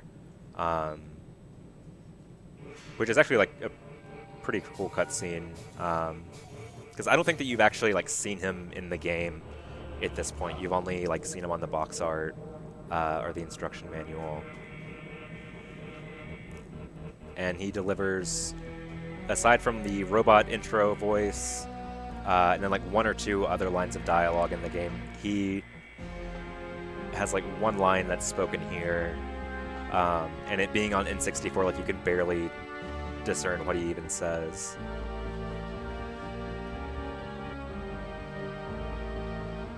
Shoutouts to the N64. I remember it was like amazing when Star Fox 64 had so much voice dialogue for the first time. Like I remember that being amazing when I first played that. Yeah, I know for Sega Genesis, like the intro cutscene for Sonic the Hedgehog took up like, or I don't know if this is actually true or if it's just like a rumor, but it took up like 10% or like 15% of the game's like total memory, and the developers like had to have it in really high quality even though it took up so much space. So yeah, like high quality audio is not something that cartridge games really get to have. Do you know who did the soundtrack for this game? Yes, Robin Beanland did it for Jet Force Gemini. He's actually like one of the people who has been with Rare since like the very beginning, or near the beginning. He also did Conker's Bad Fur Day. I think he did Diddy Kong Racing. I think Diddy Kong Racing, I think he teamed with David Wise for Diddy Kong Racing, I believe. Okay, and then Grant Kirkhope obviously did like Banjo-Kazooie, Banjo-Tooie, Donkey Kong 64, I think. But if there's like one thing that Rare has done right for a long time is like have really good soundtracks to their games, or at least like memorable, well put together soundtracks.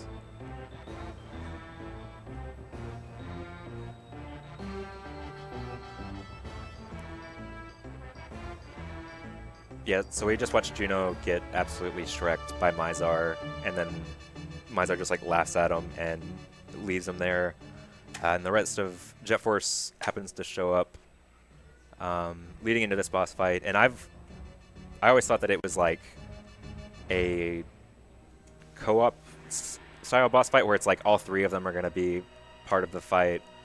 But conveniently, Mysar positions himself like in this enclosed area where he uses his magic to make these blue flame pillars show up in front of the characters that are definitely too dangerous for them to navigate around, despite being placed like several yards away from each other. It's just too much. So Juno and Vela are stuck with there's absolutely no way that they could get around any of those. So they let the dog with like explosives underneath its feet fly over fire, because there's no risk of it like blowing up his jetpack, and fight Mysar by himself. Clearly the right pick for this battle. Or why they don't just shoot at him from behind the flames. I mean, they're all shooting like rocket launchers. It seems like an extra 10 feet wouldn't be too dangerous or like too detrimental.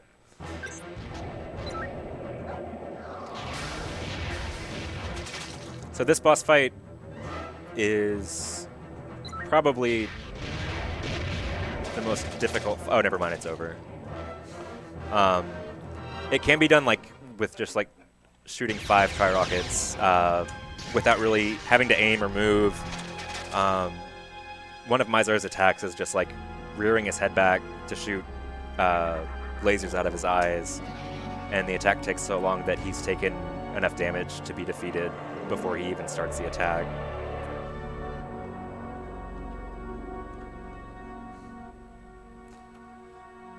Very, very climactic boss fight there. And so obviously he's really like ticked off now and decides to just like fly away out of his lair. And since I'm assuming like most people probably can't read Japanese that would be watching, he basically like questions like the audacity of Jet Force in interfering with his plans of like enslaving the tribal race. So he flies into an asteroid and redirects it to where it's now like on a crash course for Earth. And it's like the asteroid's like big enough, at least it seems like, to pretty much like destroy Earth the same way that it did when like it caused all the dinosaurs to go extinct. But somehow he also has like a computer set up inside of this asteroid already. And when we get there, we find out that he has like an army stationed inside of it. He was ready to go. Yeah, so he had this asteroid years in advance planned to be on a collision course, or like to pass by his lair, just in case Jet Force happened to show up on this day. Conveniently, the tribals, since we just saved them, offer to let us use their spaceship that they just discovered. And even though they have been using Stone Age tools throughout the entire game, they have access to a spaceship that was created by their ancestors. So they've gone from Space Age technology to Stone Age technology somehow. And the spaceship it looks like it's in decent condition, but it turns out that it's missing, I think, 12 pieces, 3 of which are specifically catered to the Jet Force characters. And 11 of them are hidden throughout the levels that we've already been to, and then a couple secret levels that usually have like some sort of like either minigame function or are like very brief and are basically only there to have like a spaceship part on them. And then the last part is being withheld by Jeff, who is the tribal that we were just talking to, saying that he's not going to give it to us until we save several hundred of the tribals that are throughout the game. So even though our entire species is under like immediate danger by an asteroid landing on our, like colliding with our planet, he won't give us the means to like catch up to the asteroid and stop it somehow, I guess by blowing it up, because he wants all of his people rescued like now or soon, even though like the warlord who took them all hostage is now on the run, and like there's no reason for them to be in any more danger. And he even like apologizes to the player for doing this. And from what I've like heard in interviews with Rare developers, and I think even like Phil Spencer on a podcast was like, yeah, it probably wasn't a good idea for us requiring the players to go and collect all of the tribals. Like borderline 100% completion. Yeah, it would be like for Majora's Mask, like to have all of the masks to just like get to the moon, instead of unlocking the Fierce Deity mask. So we do have a quick donation. We have $15 from Devin. Says every dollar counts, and yes, I want to see Kirby play as Sonic. So that's $15 going towards Kirby playing as Sonic. Again, we do have that incentive right now where people need to decide exactly which character Kirby's going to be playing in Sonic Advance 1 between Sonic, Amy, Tails, and Knuckles. Every dollar does count. Every donation is very much appreciated. If it's $1, $2, $5, please send those in. would love to have as many of this as we can. So thank you all so much, everybody who has donated so far, and keep them coming.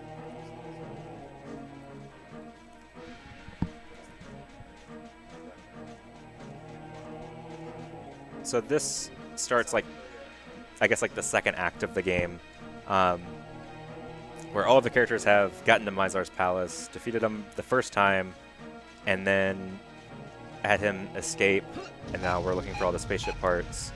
And it opens up the game to where it's completely up to the player, like where they want to go across all of the different levels in the game.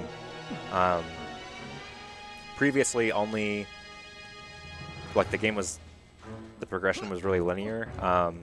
Each character only had access to the levels that like were in their path to Mysar's palace. But now you're given the option to play as any character on any level. And the plot of the game has basically stopped until you get all of the spaceship parts that are hidden, which we're actually going to be getting. The first one here, I believe it's like the power cell or a fuel cell. I can't actually remember like which piece is actually where. But it's done by completing a pod race, which actually has like a fun fact attached to it in that from what I can't remember where I have heard this information. I think it was like on the Rare Replay, like one of the developer features that came along with that on Rare's either YouTube channel or on the disc itself, where they mentioned that this game was actually built off of the engine used for Diddy Kong Racing. They stripped it down to where they could build a third-person shooter off of it. But since it uses that engine, it's obviously very easy to include a racing minigame in it, just because like that's essentially what Diddy Kong Racing is. And even like the power-ups are the same color for each power-up. Like the blue is the boost, red is missiles. Actually, red is a bomb in this one, and then green is like a oil slick. And they even included, is it Greenwood Village? Well, I actually just ran into the wall there trying to get that boost. Yeah, Greenwood Village, because Goldwood is the name of the planet in this game. As an Easter egg that you can unlock by getting a certain time in an arcade-style racer, which is actually done in 100% for this game.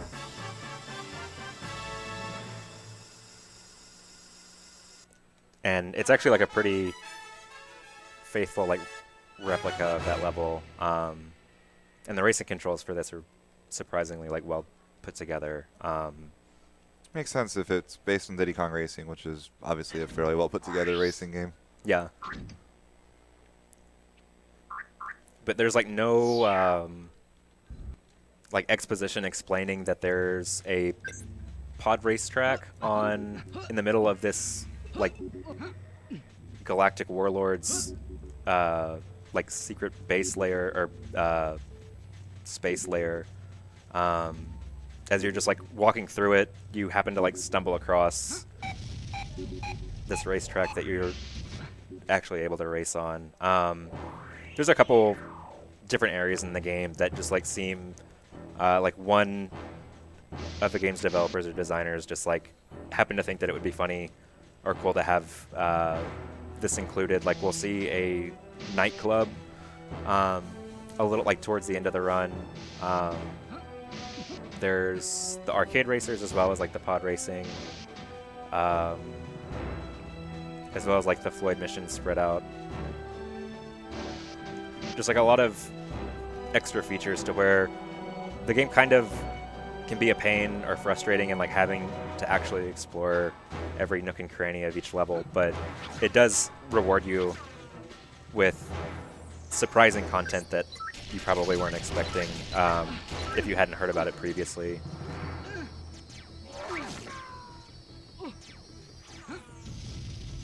So this is the first time that we actually get to use a jetpack, or we used it to turn into a drone in Mysar's palace a couple minutes ago, but this is the first time that we really get to use it to its full capacity. But basically, the way that jetpacks work is you can only use them in rooms that have fuel pads in them. So if you like fuel up to full fuel capacity and then go through a loading zone to go into a different room, you lose all of the fuel. So it's pretty strict on like where you can actually use it, probably to keep players from like sequence breaking or breaking out of bounds. Yeah, so pretty discouraging as far as like speedrunning goes, especially since most of getting out of bounds involves Lucas's hover, so there's no telling like if you were able to actually fly around in levels like what you would be able to do. But jetpacks is like when Jeff was saying to the Jet Force that he wasn't going to allow us to use the spaceship until we save all of the tribals. His like, I guess like condolence or excuse for it is that he's allowing us to like upgrade our armor to where we all have jetpacks now, as well as turning Lucas into a tank, which we'll see once we get to his segment, as like the last one before the last level. But we get all the character models are a little bit different now. Everybody has jetpacks, and Lucas is a tank, and then the two human characters have a lot more armor. And also, everybody takes half damage from everything now. So, weapon fire. Is there not a loading zone? Is there? That's never happened before. I'm gonna, like, after this run's over, I might be experimenting with that a little bit. That was interesting. Yeah, you somehow missed the loading zone. Have you ever gotten to that point in a door before, past the loading zone, or is that the first time you've ever gotten, like, seen that? I've hovered through doors before, like, and that door specifically, like, because usually when you fall from a really tall height, if you're Juno or Vela, their character will kind of like land and their knees will bend as they kind of like brace for impact with the ground. So a way that you can avoid that is using the jetpack to just like hover through the door instead of actually landing. And so that's usually what I do. I've never seen, I guess I might have gone like over the loading zone and then landed behind it. I'm not really sure how that happened, but hopefully that leads to some interesting discoveries. As I was saying, like, jetpacks seem like the easiest way to find ways of getting out of bounds.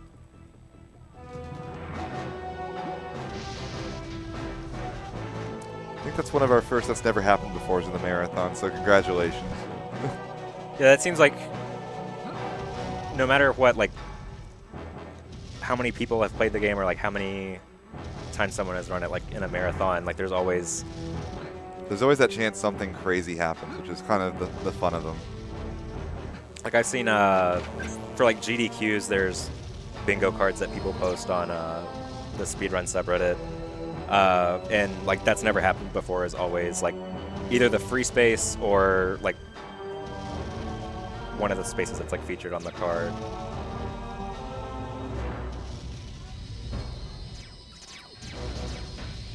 It's always funny when that happens. The other one that always is funny is when you like watch a casual player do something and you realize, oh wow, that's something I never thought to do. Then that might actually be something to implement in the run. So I've seen that happen a lot as well. Yeah, or just like, especially like a casual player who's just like, I don't know how I'm supposed to actually advance, and just manage to break the game when you've like been intentionally trying to do it for so long. Yeah, so this level, like each planet or spaceship has a name. Like this is the SS Anubis, and then like each individual section of levels, like some levels have, I think like 4 is the most. Anubis has 3, and it's the hold, the depository, and the one that we just left was called Passageway. And I don't think that there's a better description of what that is, because it's just like running in a straight line, flying in a straight line, and then like running in a straight line again, and then backtracking and doing it all over again.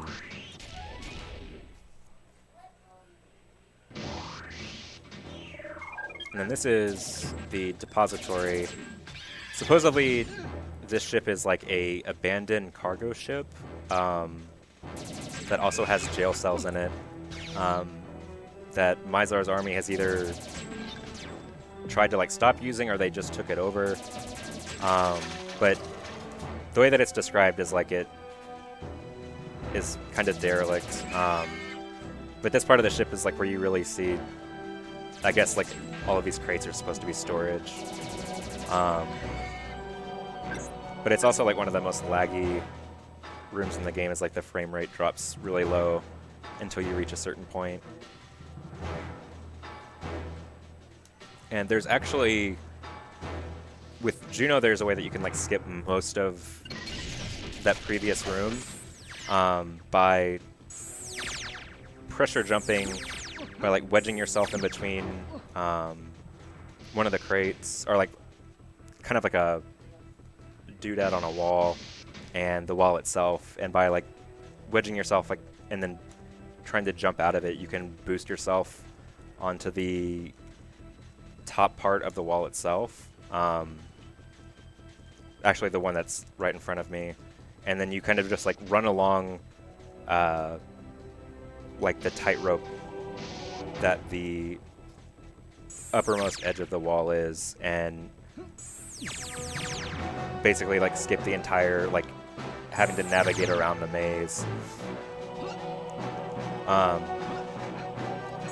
And it's one that I'm able to do it's actually a pressure jump into another part of the wall that you then pressure jump out of again, and it's like really precise and difficult to pull off.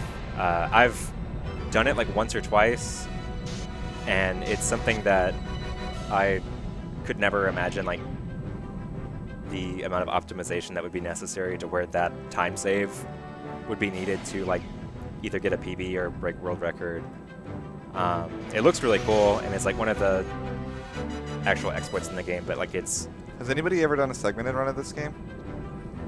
Or would it even be possible to do with the way the game works? Yeah, you could do like save and quit segments, or if you just wanted to like splice it together. So for those that don't know, this is considered a single segment run, as in he is starting this game in one sitting and beating it all the way to the end. A segmented run is where you continually do small chunks of the game as many times as possible to get the quote-unquote perfect run for your skill level, and you like place all of them back to back, and that's the actual run. So yeah, like a segmented run is kind of like taking the splits and just like calculating the sum of best and like making that the run itself. And depending on your definition of segmented, this actually has like a console reset like at the very beginning of the run. And at least in the past with submitting it to Speed Demos Archive, I believe runs had to be single segment, like by their definition. And this was like 3 or 4 years ago when Jimmy, the previous world record holder and the person who like routed this entire run pretty much, got his world record. I think, or it might have just been that they used game time. But to skip the opening cutscene, you reset the console, and that can make it considered a segmented run by some people's definition. I have always used real time for my runs, so it's not really something that I've had to worry about. And there's never been any like controversy over like what counts as an official run of this game, at least to this point.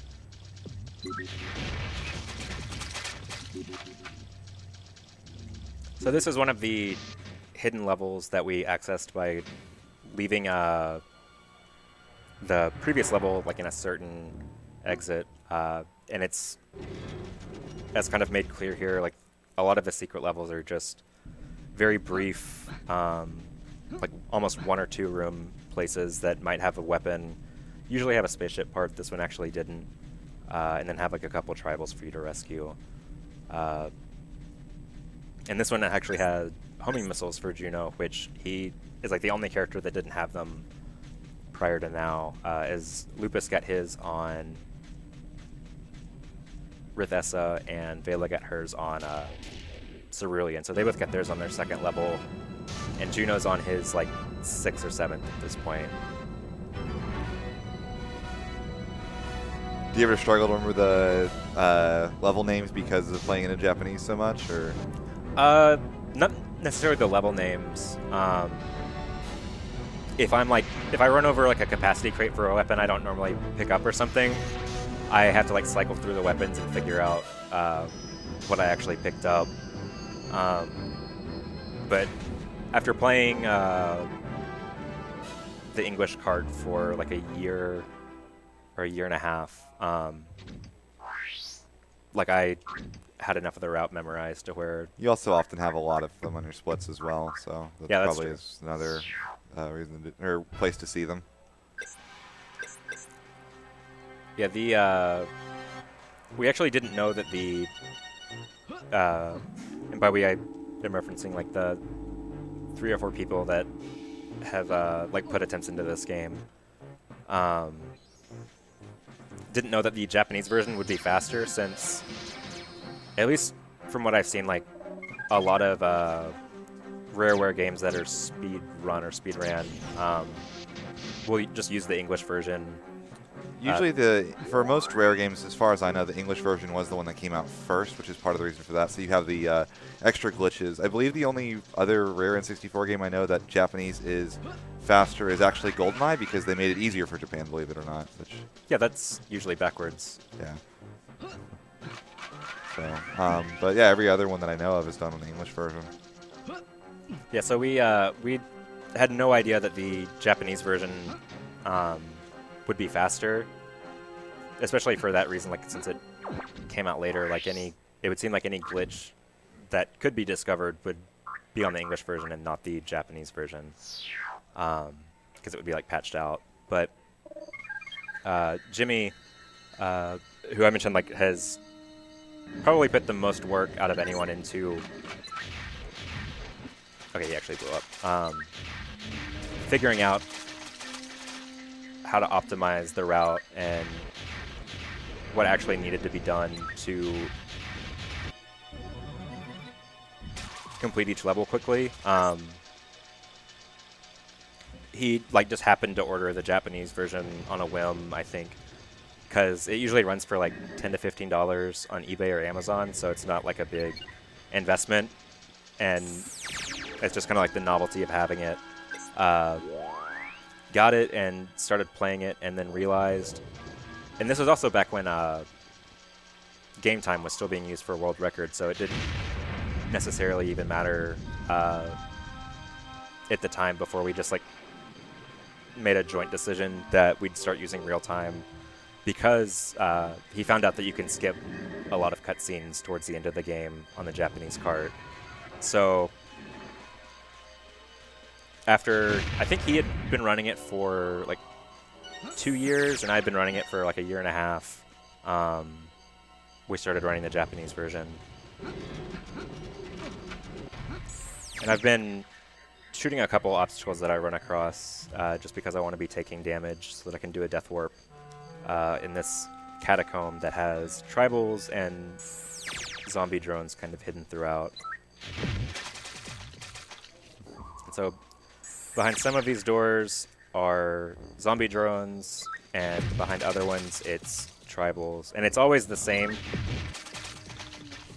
behind each door. But I imagine that would be kind of terrifying if it was actually RNG, which door had which. I mean, there's been a couple runs that I'll own up to where, like, I will even like say to myself, like, it's a tribal behind this door, I need to just run forward and not shoot. And as soon as the door opens, I just like start firing and realize that I blew the tribal up. And it's like a quarter of a second where I even would have time to react, but like even before it shows up on screen, I know that I've made a mistake. There was a race that... It was a any percent race like this was probably like a year or two ago now, where and I can't even remember who it was between us, but uh, since like once a tribal dies and you have to rescue each one, you would have to like reset the level if you blew one of them up, and it takes about like 2 or 3 minutes to get to that point in the level after having like rescued the tribals in the previous area. And whoever managed to do it like blew up the tribal on accident, reloaded the level, and then like accidentally blew it up, like the same one up again, just by having like an itchy trigger finger.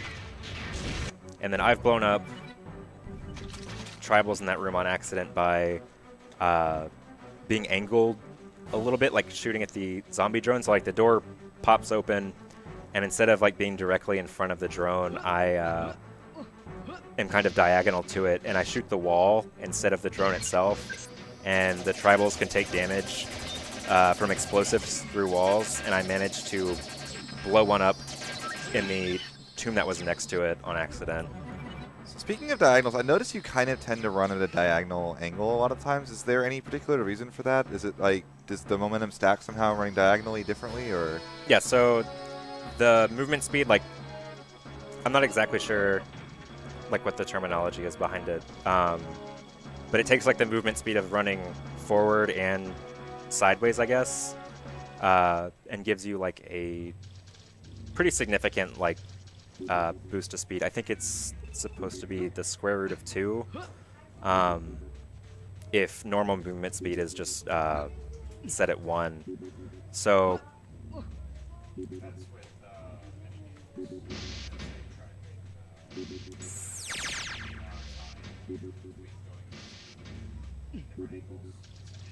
Yeah, okay. I know there's a lot of games that tends to happen. I know one big example, like even in RPG speedrunning, is I believe Final Fantasy VIII is actually faster running diagonally than it is to run forward. Dragon Quest VIII has a similar thing.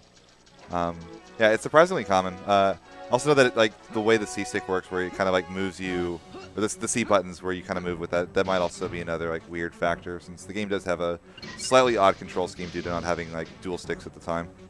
Yeah, I think that Rare like did a really good job with figuring out exactly how to make a third-person shooter on a or any kind of shooter really on a like one control stick game. Because I think Sony had or not invented, but like had debuted the dual analog stick at this point. But like dual analog first-person shooters for consoles, I don't really think was super like popular at this point. I mean, it was considered such a big risk for Nintendo. That's part of the reason for the trademark, like Trident design or the fork design for the N64 controllers, that they weren't actually sure if the analog stick was going to catch on. So I mean, it sort of makes sense. It's very interesting to see how Rare worked around that limitation a lot. Yeah, like with GoldenEye, managed to not make a perfect FPS, but like for N64 standards, like it functions pretty well. And there's actually 2 ways of controlling in Jet Force Gemini, or 2 ways of moving, basically, where and you've probably seen a little bit of both, where this is actually a flying segment, so it's like not a good place where I can really demonstrate what I'm talking about, but there's basically like just running with the control stick, which is how you would expect to run in just about any video game ever, but like move the control stick in the direction that you want to go. And then the second way of doing things is by holding down the R button and then using the C buttons to control which direction you want to go. And you can only really run like forwards and backwards and then strafe left or right that way. And so since there's 2 ways of controlling the characters, there's also 2 ways of strafe running. The first one being the way that I'm doing now, which is using the control stick to move and then using C left or C right to change the direction that Juno or Valor or Lupus are facing, so that they are running at an angle. And doing it this way allows you to auto-aim, which is a pretty big deal especially in a speed run, as you can basically just like walk through a room without really having to worry about pointing the crosshairs at anything specific, as the game does a pretty good job of just targeting whatever. And you can also use the jetpack at strafe speed if you do it this way. So you can actually use a little bit less fuel to get places, and it prevents you from having to refuel in a couple places. So it makes it a little bit faster. The drawback to strafe running this way is that it really limits the camera angle to where if you don't know where you're going, you're going to be running into a lot of walls, depending on how the camera angle in that room works. And then the other way of strafe running, which I'll show in this tunnel, is by holding down the R button and using C up and C left or right to actually move. And this allows you to manually target as the control stick becomes what you use to control the crosshairs. And then the drawbacks are that you can't auto-aim and you can't maintain strafe speed when jumping or hovering. So by using the C buttons, I think Rare basically like made it to where they're a separate control, like another analog stick that is buttons instead of pointing a stick in a certain direction. So they use a different controller layout to basically accomplish the same thing that most dual analog controllers use. And throughout, especially throughout like an 90% or 100% run of this game, like you see a lot of both types of strafe running, as each one kind of has its benefits depending on what part of the level you're on and what exactly you're trying to do.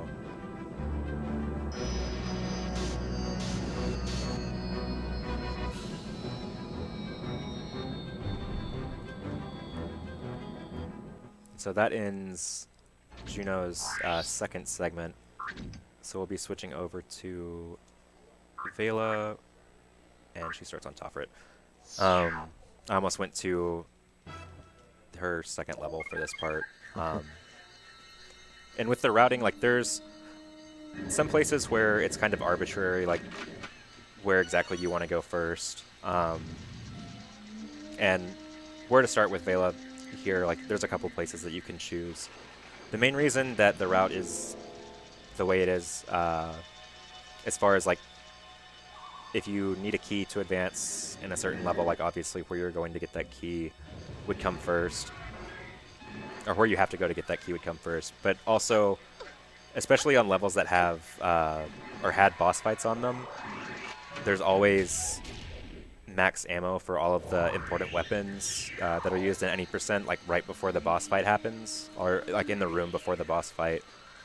So if you set up a good route for this game, and this was actually something that me and Jimmy and I spent a long time working on for 100% in the past or a couple months ago.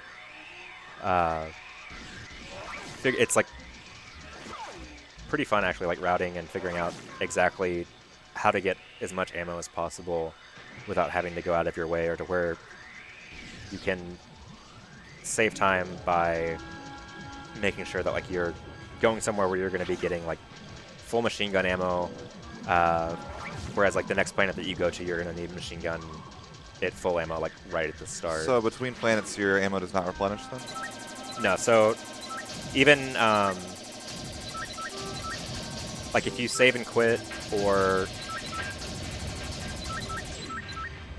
pretty much like the only gun that replenishes itself is the pistol, and I believe you get 100 ammo for it every time you die. So everything else, like if you die, you restart the game, go to a different level, your ammo will be exactly as it was before.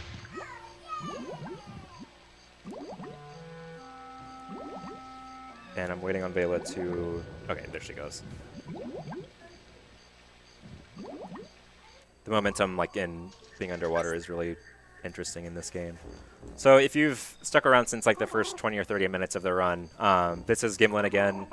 We gave him his pants that we found on the island that were underneath now. Um,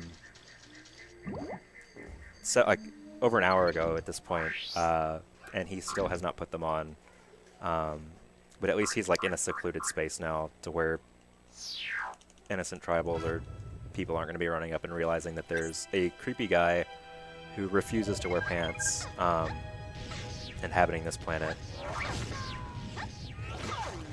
But basically, the only thing that we needed off of that level was what Gimlet just gave us, which is like one of the spaceship parts. The name of it currently escapes me, but the reason that we went there first is because earlier in the level, we replenished our machine gun ammo, which we used a lot of to clear one of the life force doors, but also replenish our tri-rockets and homing missiles. And that's like one of the rare instances where I'll actually use pistol, because I intended on picking up more machine gun ammo as drops from some of these drones that are in this room. But aside from picking up ammo from the crates that are distributed throughout the levels, you can also pick up the guns that drones drop. As you can either like shoot the gun out of their hands, or they'll drop their gun as they die. And you can replenish pistol, machine gun, or plasma shotgun, which we never pick up through that method, depending on which one you have equipped. So if you are like in desperate need of machine gun ammo, you can like run up and shoot a gun out of one of the drone's hands and then take their ammo from them.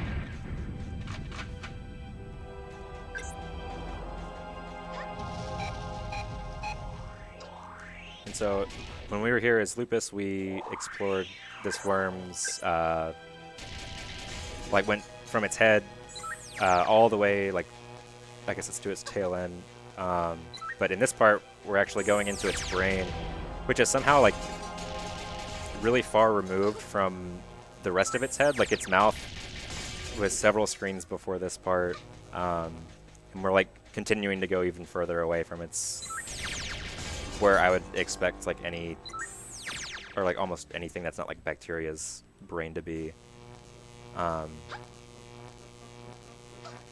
Although I guess like even then, like bacteria don't have brains. But anyway, not only does this worm have like a really weird body structure, but it also has tribals like living inside of its brain. And there's actually a way that you can like time a strafe jump in this room like perfectly, to where you land on this platform like as it's moving in between that platform and this one, instead of having to wait for it to spin around. But it's relies on Vela's ledge grabbing usually to have her grab the ledge. And for some reason, the way that she's programmed, like sometimes when she's supposed to grab onto a ledge, she'll hang on to it, and then sometimes she just lets go for no reason. So on like a world record pace run, it would be something worth attempting. However, like failing it, a lot of times, like with it being completely out of your control whether or not it's successful, can cost you like 20 or 30 seconds. So unless it's like the run itself, it's probably not worth like the 10 seconds of having to wait for the platform to spin around the room. Okay. That was actually like a sort of tight jump in the like amount of room that you have to maneuver on that pillar, to where if you run at strafe speed, you can jump across those pillars and rescue both of those tribals without having to go back outside, reloading the jetpack fuel, flying back on top of the worm, and then dropping in on the second pillar. So we were able to do that relatively easily. Does that somewhat rely on Vela's grab as well, or is there any issues with it on that particular jump? With that jump, since the I guess the collision box for the tribals is a lot larger than it is for the spaceship parts. Like, a lot of times you don't actually have to touch the tribal, you just have to get relatively close to it, and it'll start, they'll like disappear, and it'll say that you saved them. So you can usually get by with just like slamming your head up against the platform, and the game will register that you were close enough to it, that it kind of throws you a bone on that one.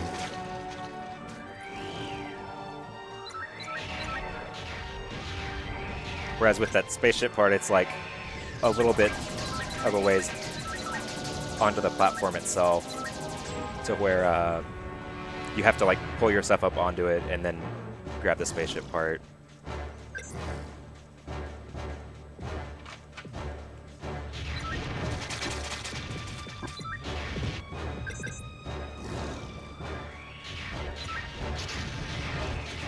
So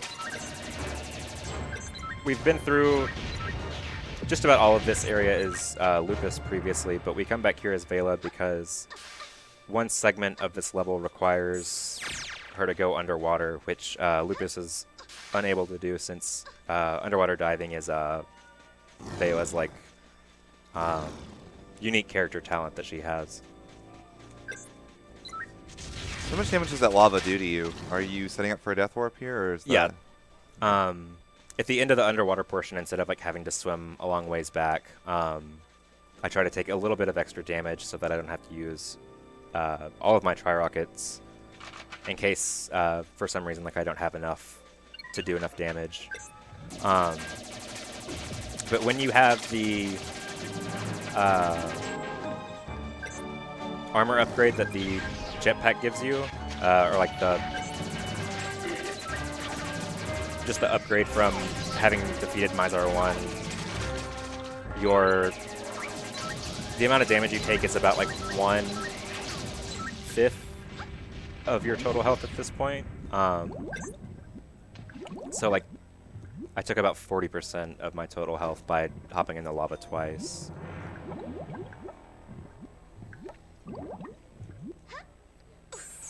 And then taking a tri-rocket shot point blank does about the same damage as hopping in lava once. So it should take 2 tri-rocket shots. It might take 3 to do enough damage for me to death warp here. But it saves like a pretty considerable amount of time, considering like this whole underwater segment is basically the backtracking portion of it gets skipped. Yeah, it should just take 1 more.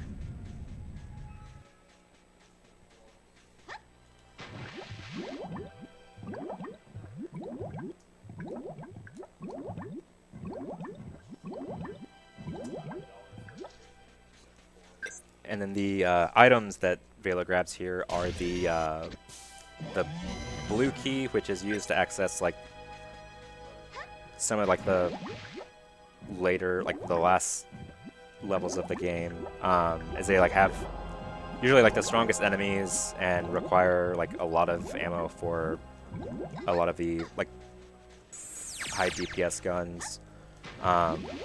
So they make it to where like you have to go through a lot of the content of the game before you get access to it. And then the other item that she picks up is what's called the Specialist Magazine, which I think they try to pass it off as like a auto trader magazine. But the person that you give it to, or that you trade it to, like gets a little bit too excited about it for that to be believable. And there's kind of like a nudge as to what it really is. But we grab that so that we can get a key to a mine shaft a little bit later on.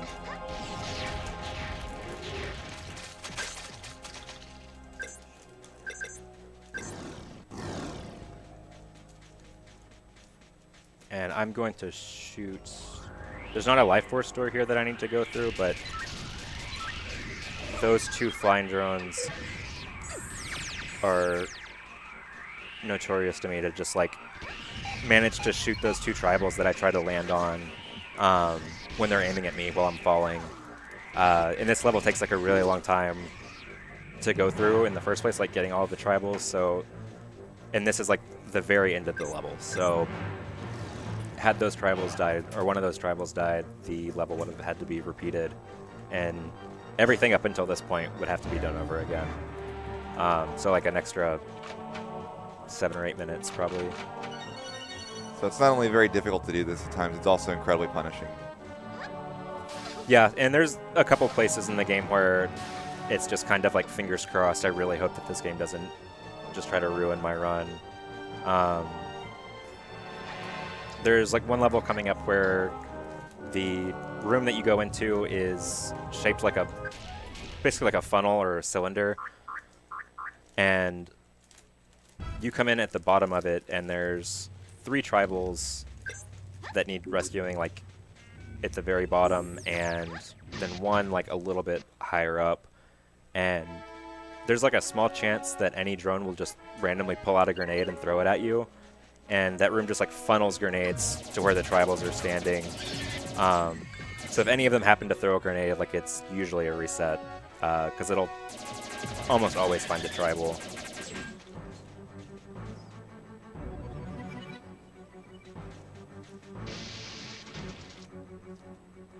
And so by going to the previous level before this one, we're able to kind of, again, skip like most of the level that Vela's supposed to have already done.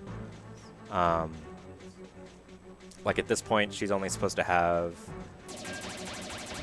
her pistol, no keys, and then 100 machine gun ammo.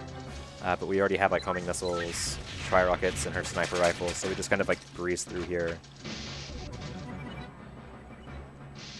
And talk to this guy, who he tells us that this is actually like the longest dialogue segment in the game, and it's possible to skip these by hitting A like on the right frame at a certain point right before they start talking.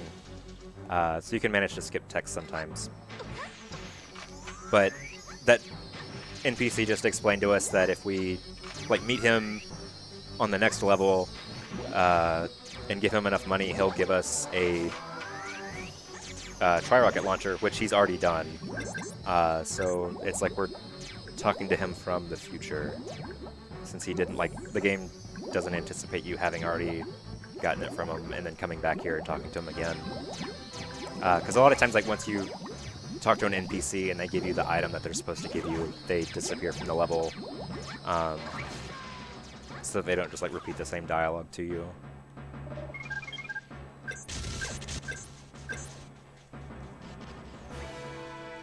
And basically the main reason that we came here was for a couple of capacity crates, but also to get the green key for Vela, which she was supposed to have had like pretty much like from the beginning of the game.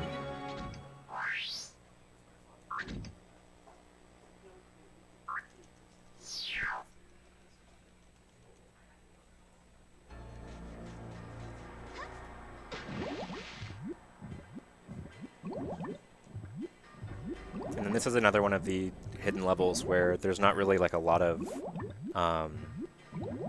content in it, I guess, but it's like, I think one of the most aesthetically nice looking levels is it's just like an island surrounded by ocean with like a kind of like torn apart castle, as well as like a full-size bear that's not humanoid like the tribals are, that just like hangs out here and complains that the tribals that are on this planet are too loud and demands earmuffs that we give him, and he gives us a spaceship part later on. But Vela just comes here to swim under the island.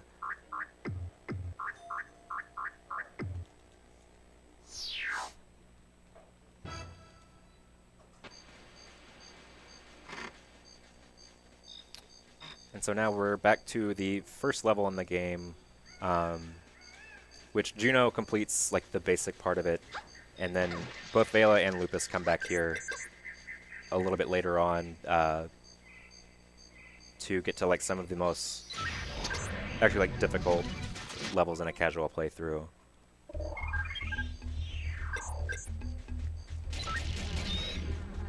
However, one like kind of unfortunate feature about this game is that like if the entrance to like a certain part of a level is halfway through it, like you still have to go through uh, the entire level up to that point and unlock all the doors again before you can actually get to that place.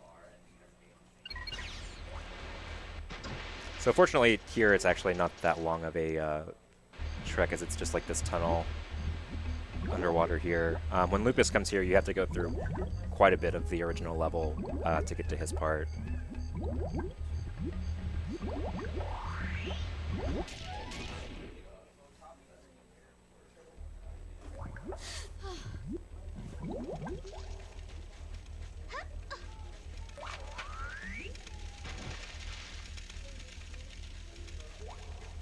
And this is Goldwood Lodge, which is... It has like some of the most difficult to kill as far as like the amount of damage that they have to take for them to be killed enemies in the game. They're like these really, I guess like, I wouldn't say buff, but they're like a lot bigger than normal drones. And they have armor everywhere except for their face, to where like if you shoot them in the face, it only takes like 2 tri-rocket shots to kill them, but if you shoot them in the body, it can take up to like 6 or 7, which is not something that we want because that takes a lot of time as well as tri-rockets. But fortunately, all of these barricade drones are just taking 1 tri-rocket apiece.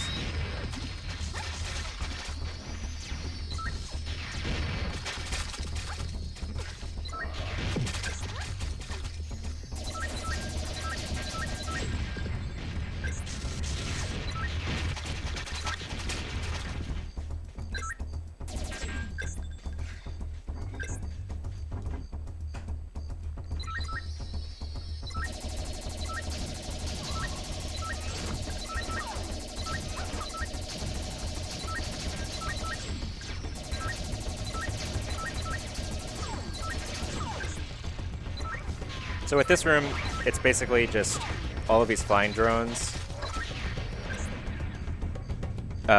need to be killed to exit the room, because there's a life, like the door that you come in, when you try to turn around and go back out of it, it's a life force door. So you have to shoot all of those flying drones, and some of them, like if you shoot them with a machine gun, a lot of times, instead of just like exploding in midair, they'll fall and crash on the ground. Whereas like if you shoot them with homing missiles or tri-rockets, they'll just like blow up in the sky. And some of those flying drones are directly over the tribals that are on those pillars. So if you shoot them with machine gun, there's a small chance that they'll fall directly on top of the tribal and just blow it up.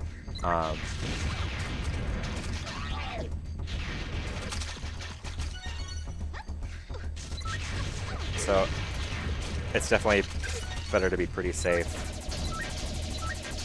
than watch one of the flying drones like slowly fall as you like realize exactly where it's gonna land without being able to do anything about it.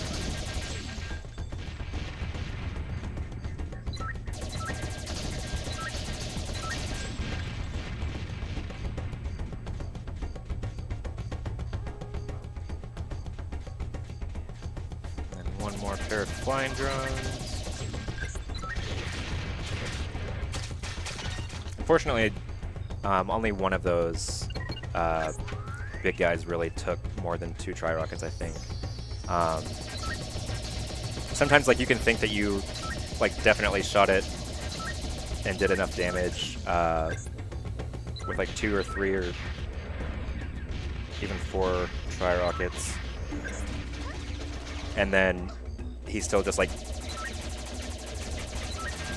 keeps on living.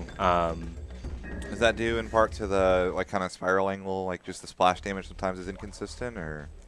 Yeah, I think depending on how close you are and like the trajectory of the bullets, since they do kind of spiral around each other in random patterns, it's possible that like the rockets actually like hit the body armor plate instead of his face. there's a couple of people that I've talked to that think that if you shoot too quickly, the explosion from your first try rocket will like actually blow up the ones that are coming behind it, if that makes sense. Keeping the like successive try rocket shots from actually hitting the target, they just get blown up before they reach it. And I don't know if that actually is the case when you're that close to enemies. It does seem to be the case in some boss fights, like the last one, where if you just like hold down the Z button and fire shot after shot without waiting at all, it seems like they don't do as much damage as they do if you kind of more sporadically time your shots to where they're not like just like streaming out of the rocket launcher.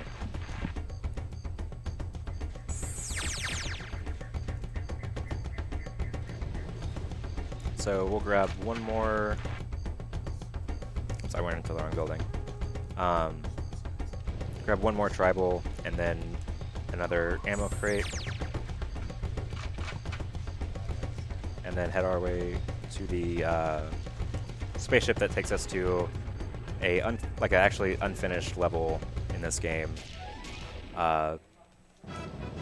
Which is like the only time I think I've seen in a game where the developers just like didn't finish a level and left it like half complete in the game, to where like you get to a certain point and then there's like a door but there's no loading zone, and like it doesn't let you go through it really. And it's even like a life force door, so it's obvious that it was meant to lead somewhere else.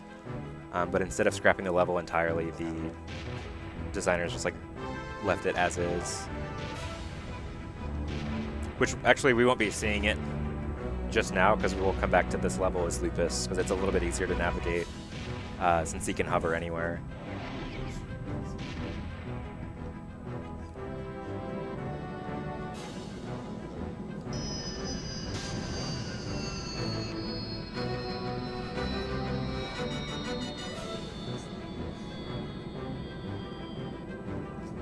And in this version of the game, it's called UFO, but in the English version, it's called Abandoned Space Station, which is, I guess, ironic because it's kind of like an abandoned level. Oops. Fortunately, when you're loading levels, after you hit A, there's still like a little bit of time to move the cursor to the levels that you'd like to go to, and I scrolled a little bit too far and hit A, and was fortunately able to move the cursor back before it actually like selected the level.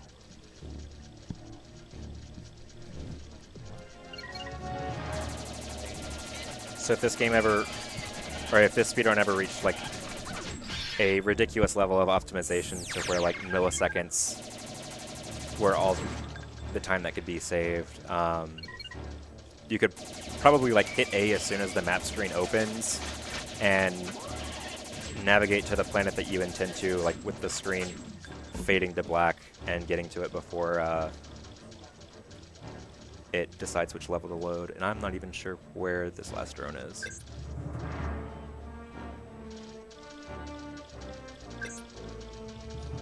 Or if the game's just trolling me and the door will be open. Yep.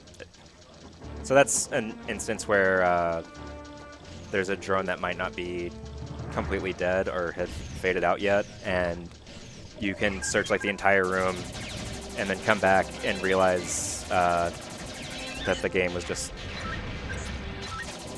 pulling one over your head and just waiting for you to come back.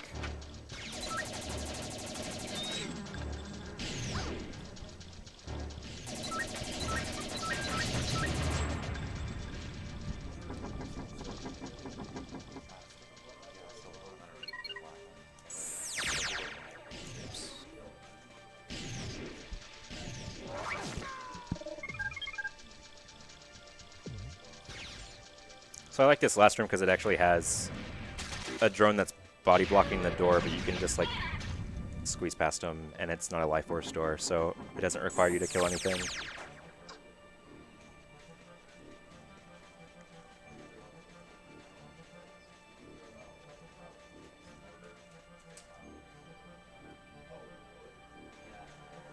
And then an interesting thing with this part of Rithessa is we came here with Lupus towards the beginning of the run, and these few drones didn't spawn, or they didn't show up in front of you. And what I think actually happens, because sometimes you can kind of like clip the camera to where you can see behind the walls or like under the floor.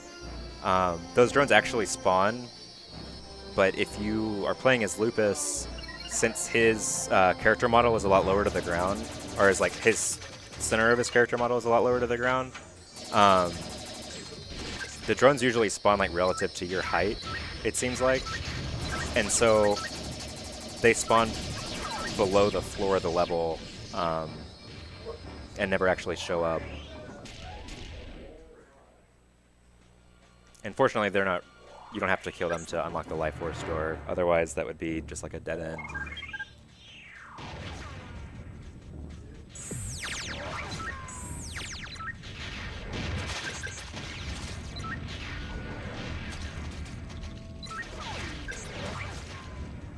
Oh, hello. Usually that drone stays a little bit further up that hill. I wasn't expecting him to be like right in front of me. And then I thought I heard him land. Okay, there he is. That drone that just threw a grenade at me,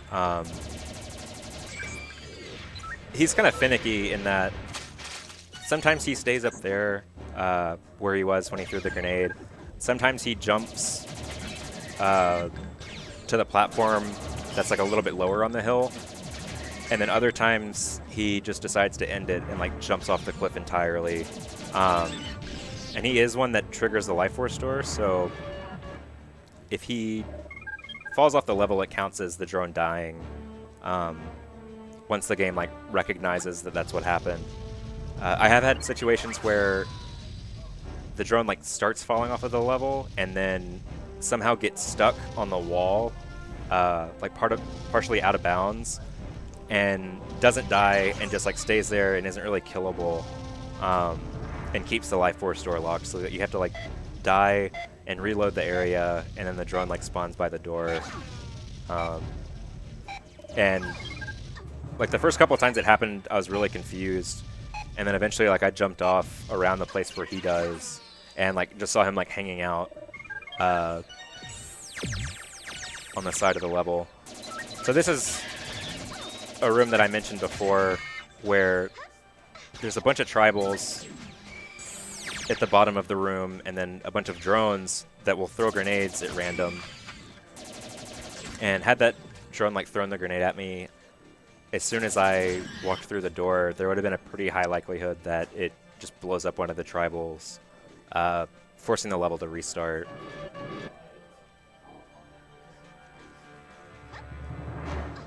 So that room is, I usually just refer to it as like the grenade funnel. Also, we like ran into that first cylinder room, flew in a jetpack like across like a pretty long expanse, and then went down a cylinder and somehow managed like to pop out exactly where we started on that level. It seems like it defies the laws of physics.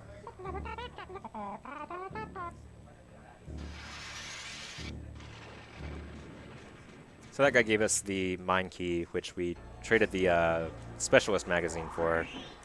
And that allows us to access the mine here, where I think that this level has the most tribals in it. There's 16 that you have to save, but there aren't any enemies in it. So it's basically just like finding all of the tribals, because some of them are pretty hidden at your leisure, and like without having to worry about shooting or dying or running out of ammo. It seems like a lot of like space in the game as far as like the size of the level for not really having any action in it. So I think like the main thing that they have this level in the game for is that it makes for like actually really fun multiplayer level. As the multiplayer level is basically like the single player level, just with multiple characters on it. Some of the multiplayer levels are like designed specifically for multiplayer, and then other ones are just like they took a level from the game and just like put invisible walls where the doors are. I remember playing the multiplayer a lot as a kid. Personal favorite map was actually King of the Hill. It was always a personal favorite. Oh yeah. So much fun to just have one person in the front, everyone else just try to take him down. Especially, you can make it to where like only certain weapons will spawn. Like I think you can do it to where it's like only pistol and mines. To where like the person at the top of the hill has like all of the mines spawn, and they're just like spamming them as the people are trying to run up.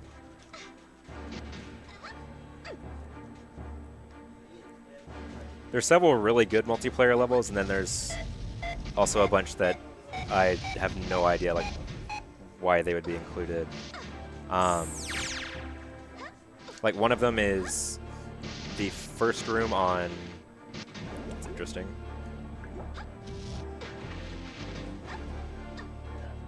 Is the first room on Anubis, which is I think like it takes about 10 seconds maybe to run from one end to the other. Like it's a square room, and with a four-player like free-for-all, like everyone can see where each other spawn from the get-go. So it's just like as soon as you gain control of the character, you start shooting.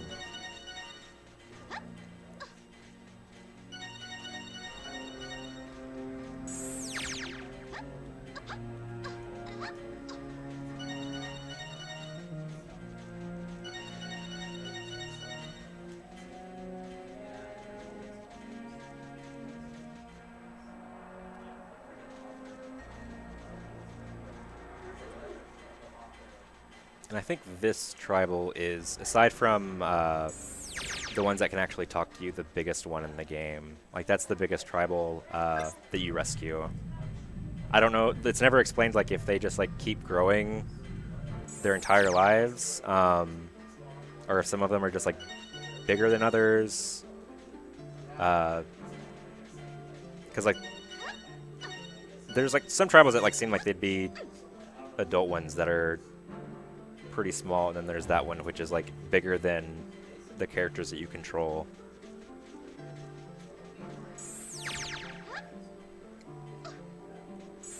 And then we'll do a death warp here.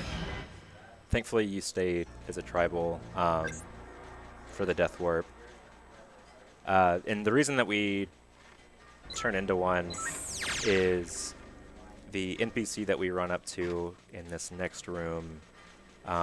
He has a spaceship part, and if you talk to him as a human, he won't give it to you because, like, I guess he knows that it's supposed to be yours, and he just like refuses to give it up, or he might just like not acknowledge that he has it. But if you come up to him as a tribal, even though you have a machine gun in your hand, he just like thinks that you're one of the workers in the mine, and he tells you to just go hide it somewhere. And instead we take off with it and rescue one last tribal here, and then head off to spawn ship.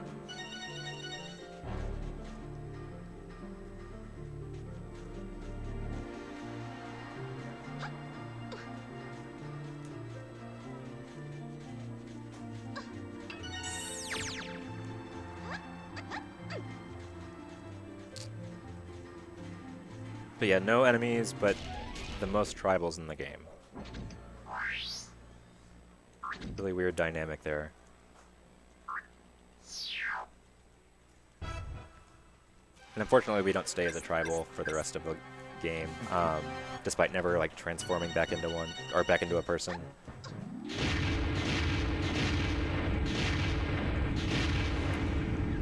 And I'm setting up for a death warp here.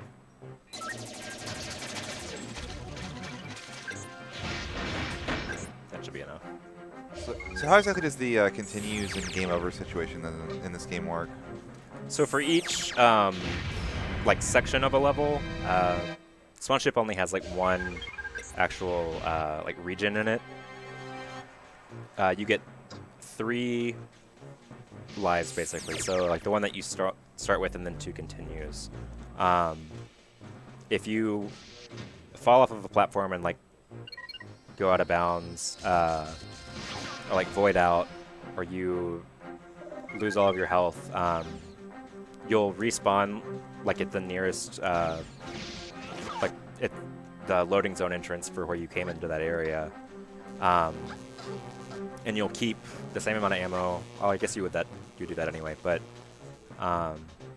the tribal count stays the same. Like the game doesn't disregard all the tribals that you saved up to that point. But if you essentially get like a game over and lose all of your continues, the tribal count resets. And in a casual playthrough, like if you have had trouble finding the health upgrades, or like you don't really know the level and have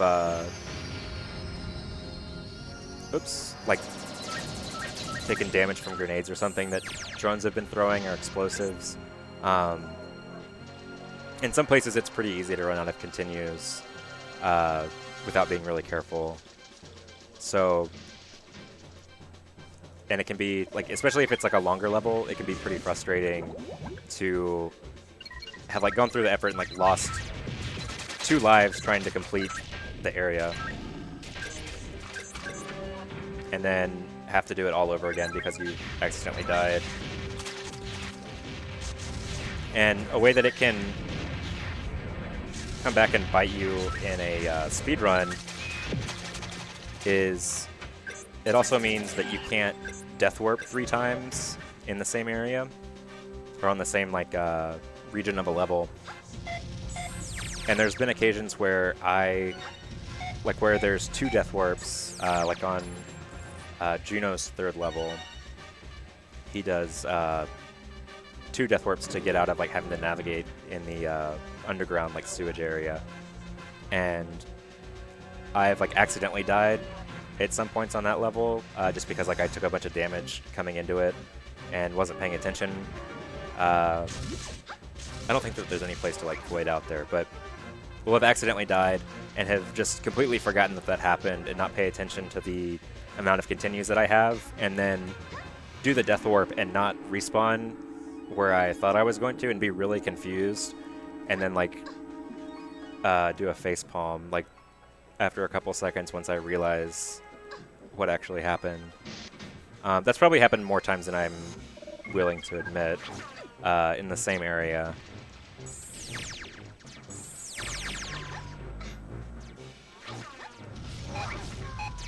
Alright, so we managed to snag those last 2 tribals.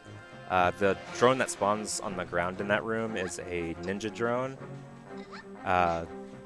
Like each individual drone has its own, like, or not individual drone, but individual type of drone has a name that like describes kind of what its function is. And ninja drones are the only drone that specifically target tribals. There's only, oops, I accidentally reloaded the level.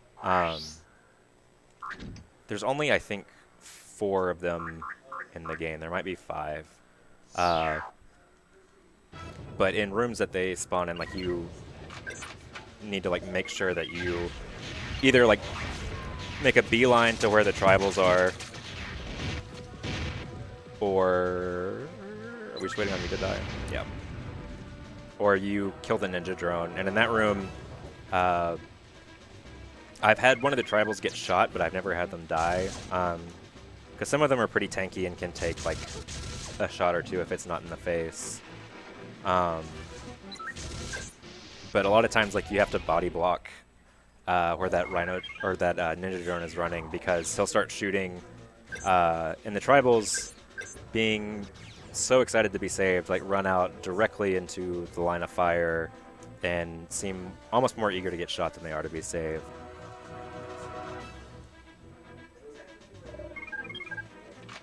And so this room is basically the only reason Vela gets the sniper rifle, as those drones are actually too far away for tri-rockets to hit them somehow.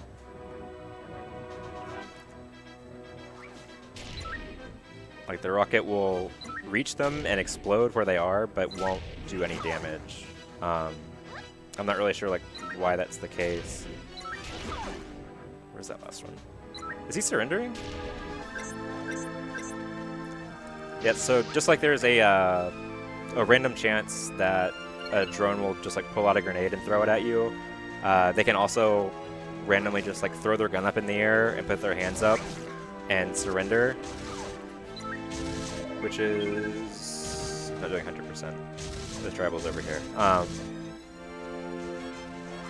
Pretty like funny, especially if it's like a drone that triggers the life force door, because it's like I have to kill you no matter what, like even if I wanted to save you.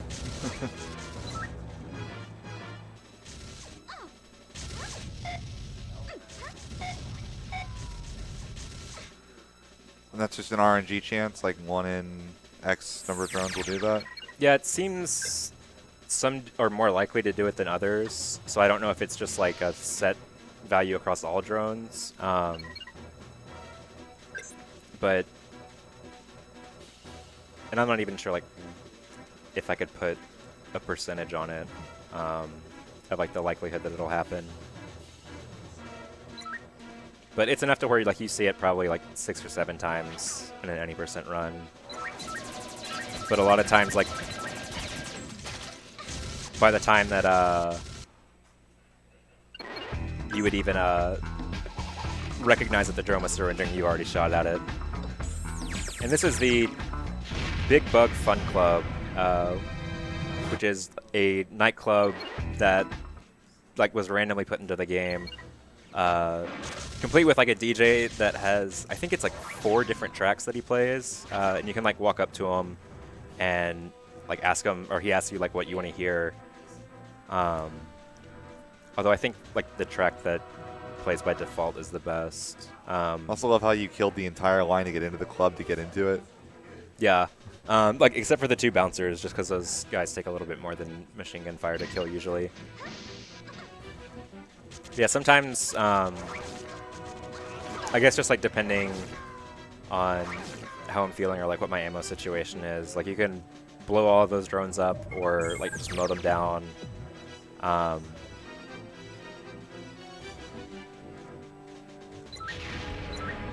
yeah, I don't know if any of them will surrender. I think that if they're not going to shoot at you, I think they'll just like stand there. And instead of like running in as a human, you can transform into a drone and just like walk to the front of the line and go through the door.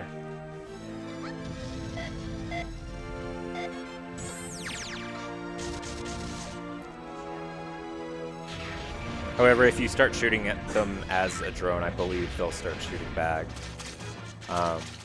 It's been a while since I'm taking a lot of machine gun fire. It's been a while since I've like done the transformation to where I can confirm one way or the other.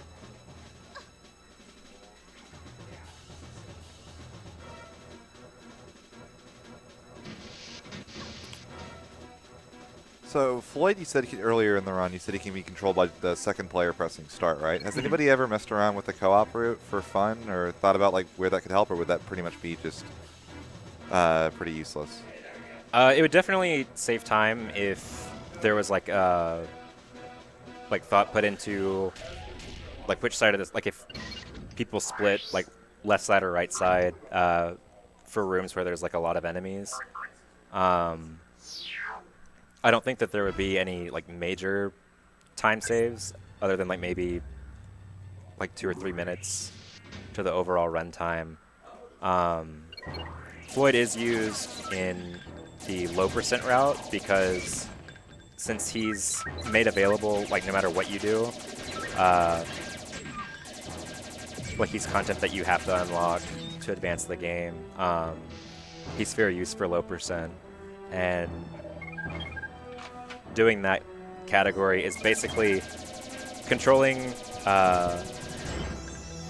the actual character with like one hand, holding down the R button on one controller and using the C buttons with that same hand to move and strafe, and then using your left hand to use the analog stick and the Z button on a second controller and shooting with Floyd because he has unlimited ammo, and his since he fires 2 pistol blasts at once, it does it can do twice as much as a normal pistol, and that's usually the only thing you have ammo for in low percent anyway.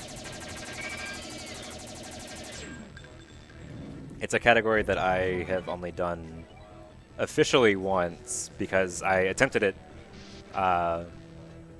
once before, and I think it took something like 6 hours. But I accidentally grabbed I think a health upgrade and an extra key, and invalidated it as low percent. Yeah, it's So for those that aren't might not know, low percent in speedrunning is kind of derived from the old Metroid community, where we took kind of the any percent name, and usually it means getting as little as possible. So even if a run took 10 hours longer, if it got one fewer thing, that is considered a better time for low percent than any time that gets one more upgrade and is much faster.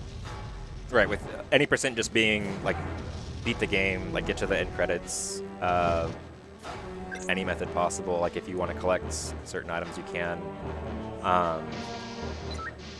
And I would imagine there's some games where low percent and any percent completely overlap. But for a game like this, where you rely on getting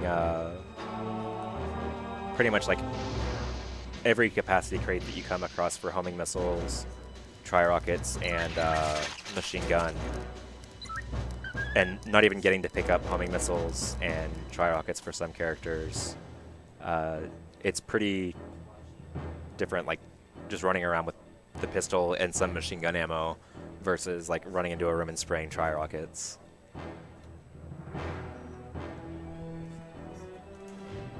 And it also makes for a lot of having to backtrack through levels instead of grabbing keys to advance. And this is the second Floyd level in any percent. We're doing this one to get a pair of headphones as, I guess, a prize for beating the level quickly. I don't know how that works in the universe of the game. If some drone is just hanging out at the end of the passageway and is oh, hey, you flew through here pretty quickly, here's a pair of headphones. But basically you have to get a gold medal on the mission to receive them, and a gold medal requires you to collect 6 out of 8 of the circuit boards and shoot all 3 cell switches and the power supply thing that I had to face directly down to get. And the earphones are traded to a NPC a little bit later because he desperately wants to drown out the noise of the tribals that are on the planet that he is sharing with them.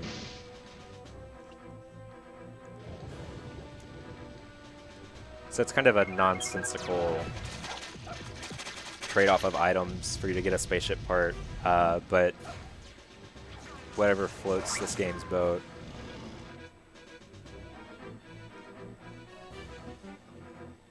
And so the reason that we do iCore with Lupus here is there are tribals that require the jetpack to get to, or Lupus's ability to hover.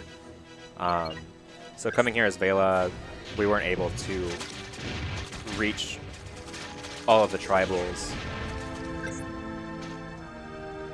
And so we come back with a lot more ammo and double the amount of health and just kind of breeze through the level a little bit quicker than we would have been able to previously with Vela.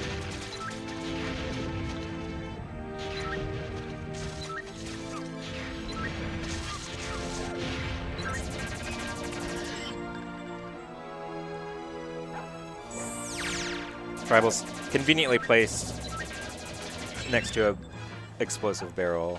It seems like they only like to hide where they're in immediate danger.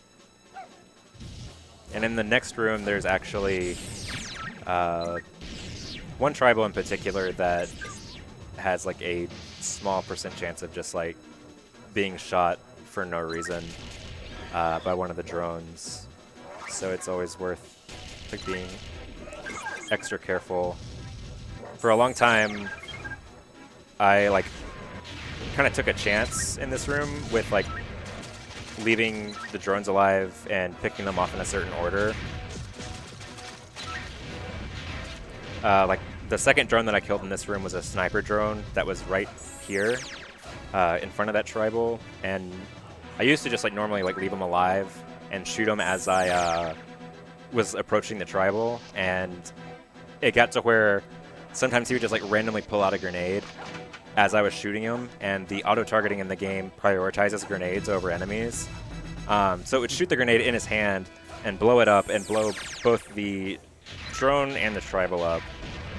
And there's a couple of drones that are like that. I'm gonna wait for him to die so that I'm in midair.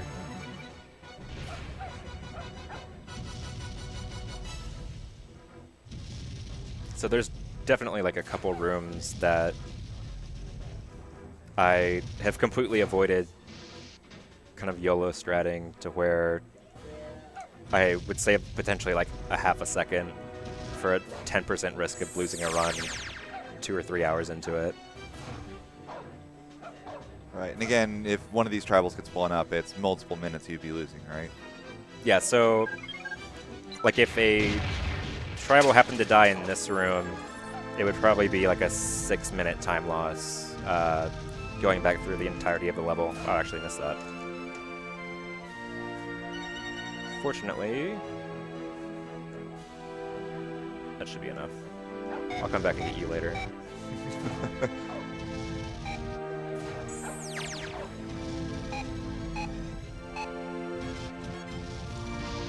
You've got to be kidding.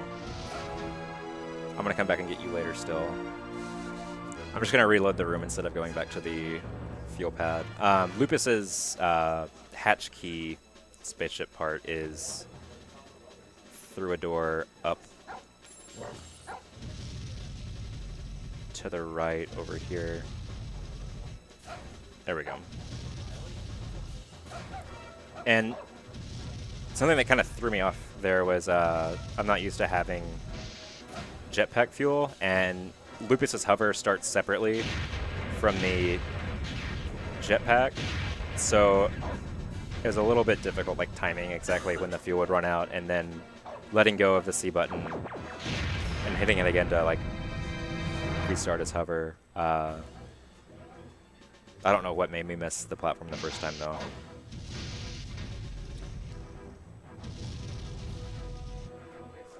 I missed the second one too. This one has a much easier backup strat though.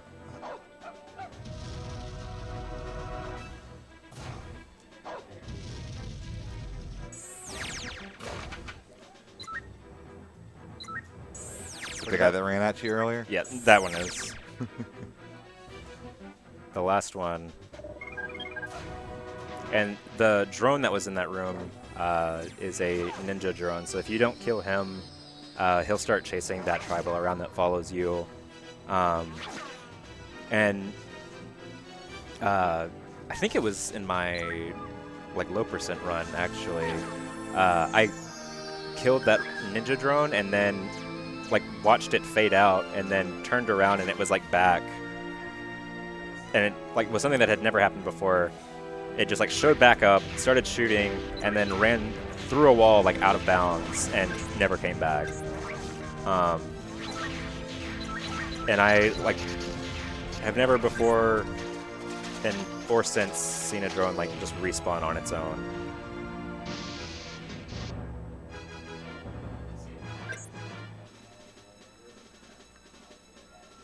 And since this was originally the room right before a boss fight, there's a lot of ammo available for us to pick up, and we're going to be doing a death warp on the next level. So instead of waiting on this platform to come across, we're just going to start taking damage from the lava.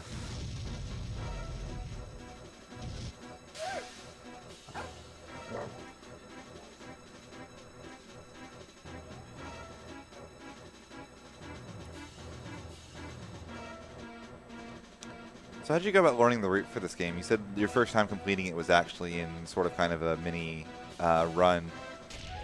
Did you just have a video that you were watching as you played, or and slowly worked on developing strats as you went? What was the kind of thought process behind it? So the world record holder at the time when I started, which was like July of 2013, is Jimmy 1717. And he had world record in every category up until I took the Mysar 1 category in like April of last year, so about a year ago. Any percent in October of last year, and 100% this past January. And he did all of the routing, I think. I know there was a world record before his, but I don't know what the route was for that. But I learned like the individual room strats from almost fell. Watching his world record run, and then he also has a paste bin. So if you are interested in learning Jet Force Gemini, I believe if you just like Google search like JFG any percent route, it should pull up like his paste bin and has like the order of the rooms that you're supposed to go in through, like what you're supposed to pick up in each room, like where all the tribals are. We just traumatized that bear. And he has it for any percent in pretty good detail, I think. 100% isn't quite as detailed because a lot of it just like goes off of the knowledge established in the any percent route. And then the 100% paste bin file also has like how many capacity crates everyone's supposed to have at a certain point, how many are left for each gun, so that it's a lot easier to keep track because there's a lot of different guns and capacity upgrades and health upgrades. This game has a lot of just like stuff to collect. And then the low percent route is there and has like what's specific to it. I don't think that there's a Mysar 1 paste bin file, although it's basically just doing any percent up until a certain point. And then there's a arbitrary, semi-arbitrary category called Floyd percent or Cyborg drone percent, where it's basically completing all of the Floyd missions that you can get a medal for as fast as possible, which requires you to like get to the levels that have, yeah, the right way. And then, okay, sorry, I blanked on the route for a second. Do you guys ever have an IL leaderboard for Floyd missions and stuff for fun, or do you ever actually keep track of those? Yeah, the speedrun.com leaderboards, I think it has the individual level times on it, which actually do use game time. Since especially with the Japanese version, I think it goes down to the... It might go down to the millisecond. I think it just goes down to the second, though. So it keeps track of the game time for individual regions. And I know Jimmy is like... They're not like a category that we've really competed for, but he has like records for most, if not all of those. And then the Floyd missions, I think that there's leaderboard postings for those, but I'm not sure. Those are a little bit harder to keep track of because you could either use like real time or like the clock in the mission, but the only way that you would be able to like actually see the time on that clock is like by recording the mission and then like going back and looking at the footage, because it's like a clock that goes, I think it's a point is 1/10 of a second and it counts down from like 1,000. That might be off, but it has like a really weird timing system that counts down instead of up and doesn't like just base it off of seconds.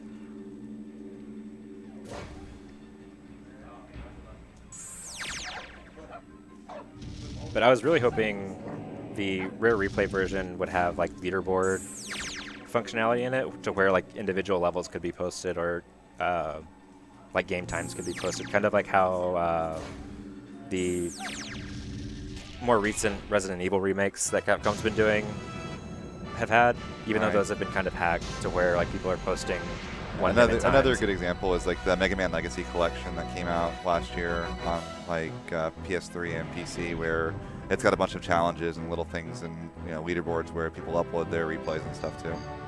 Yeah, so like I can kind of understand like in a 30 game collection not going back and like implementing certain things in each individual game, but it would have been cool to just like have a timer to where it gave more people an incentive to try speedrunning at least the individual levels in this game. And if anyone is, again, like I mentioned, there are pastebin files.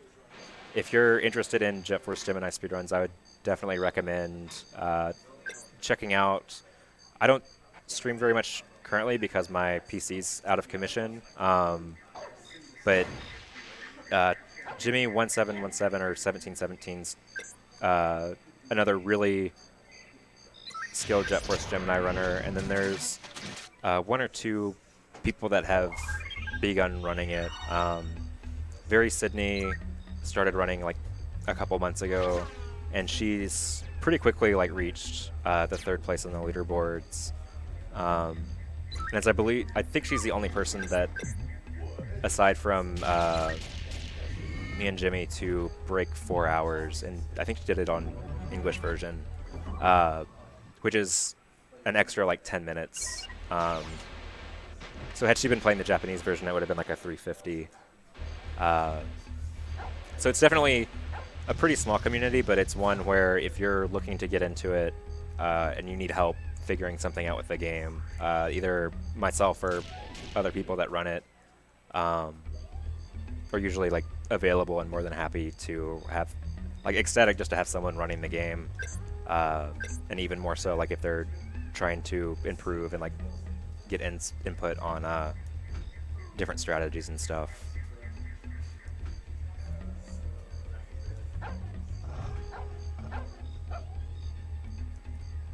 So this is the last level that has tribals in it that have a likelihood of dying. There's one more level that we need to rescue tribals on, but there aren't any enemies there. And true to form, like this last segment, I think it's 12 tribals total that need to be rescued, and 10 of them I've seen die like more than once in runs. So it's a level full of like potential run killing tribals, all back to back to back, after like several hours of building up to it.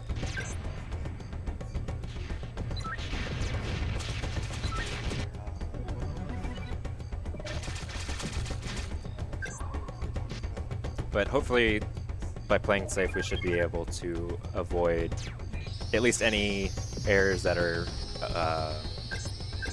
avoidable. Sometimes, like, there's absolutely nothing you can do except watch as, like, the last tribal on the level, like, has a grenade thrown directly at it.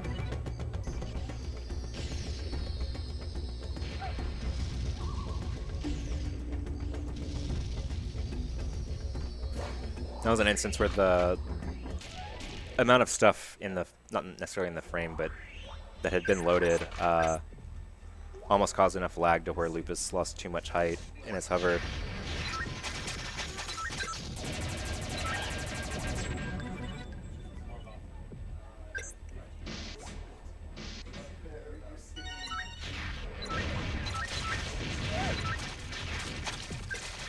But this is this region's called Goldwood Rim, and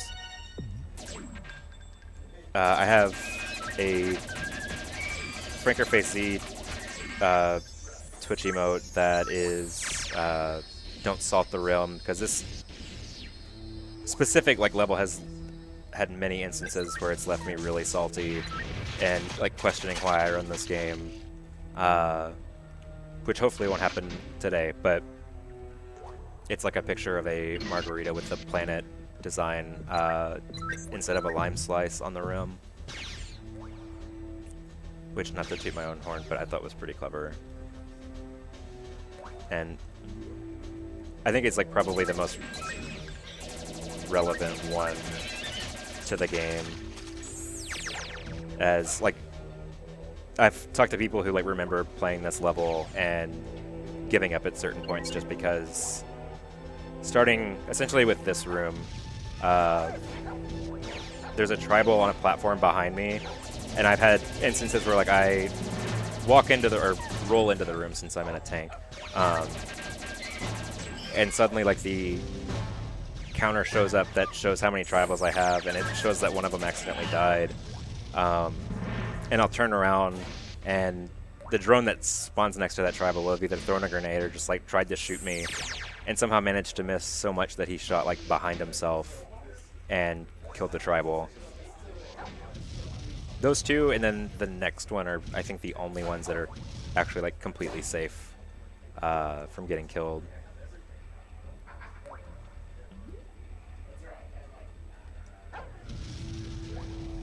And I don't know how that one managed to get over there, but I'm happy that it's like by itself and not surrounded by enemies. Like this one, which is in a room full of explosives and spawns like directly next to one. Probably the safest place to stand in that room, I must say. Like, don't bother like running towards me, eager to get saved. Just continue standing there waving and waiting for me to come get you. Thankfully, no grenades were thrown. Because like once one barrel explodes, it's usually like a domino effect where it'll trigger the other ones.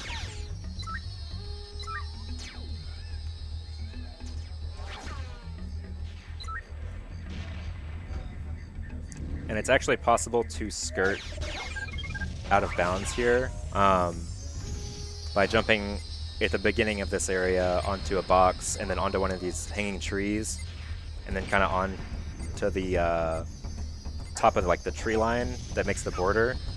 But if you kill the drones like towards the end of this screen, which actually trigger the life force door, and since we have homing missiles, like it really shouldn't be too much of a problem.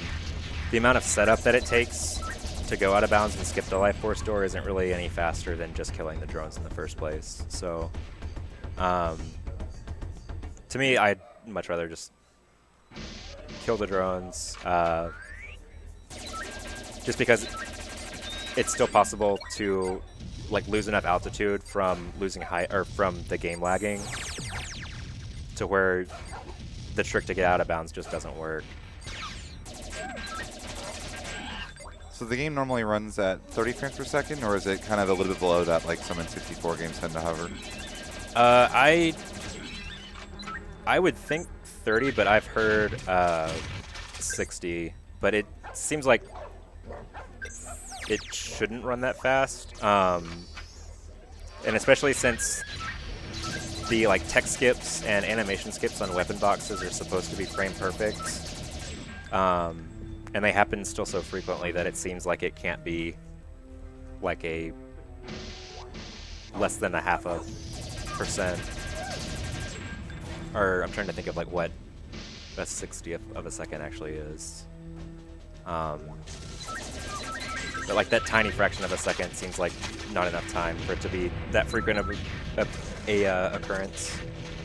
All right. So I would say 30, but I could be wrong. It definitely drops way below that, depending on what's going on in the frame. Right. And we made it out without losing a tribal, so RNG's has saved us. And our reward is a very interesting cutscene that occurs after Lucas lands on the next planet.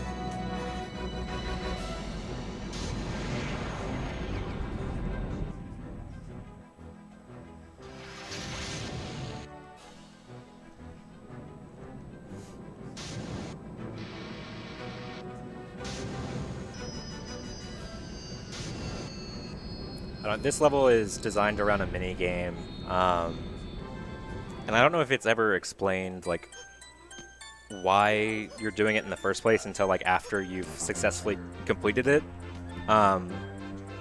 And like the first couple of times I played this game, I didn't even know that there was something I was supposed to do for this level. I thought it was just like come grab the tribals and leave. But it'll show up after this cutscene's over.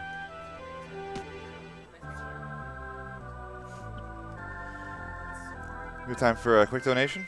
Yeah, definitely. We have a $25 donation saying donate this run Knuckles for donate this to run Knuckles for Sonic Advance. So that's $25 for Knuckles and $15 for Sonic.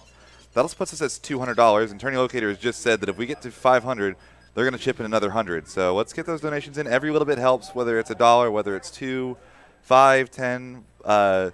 Every bit goes towards a great cause at Cook's Children's. So please check out that donate link in chat when it shows up. And thank you guys so much. Yeah, definitely.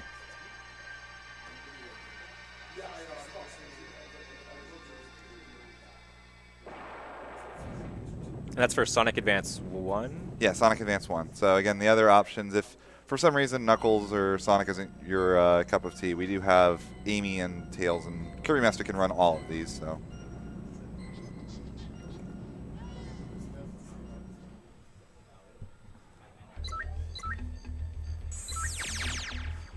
Yeah, so this is Gem Quarry, which is it's not a level that can end a run by tribal death, but it is a potential like time suck because of this spinning machine minigame type mission thing. The point of it is to shoot these gems into like the vacuum portion of this machine.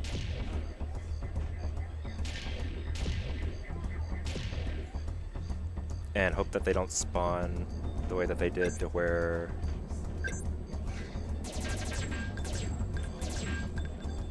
I don't know if I'm going to be able to do a 4 cycle here, but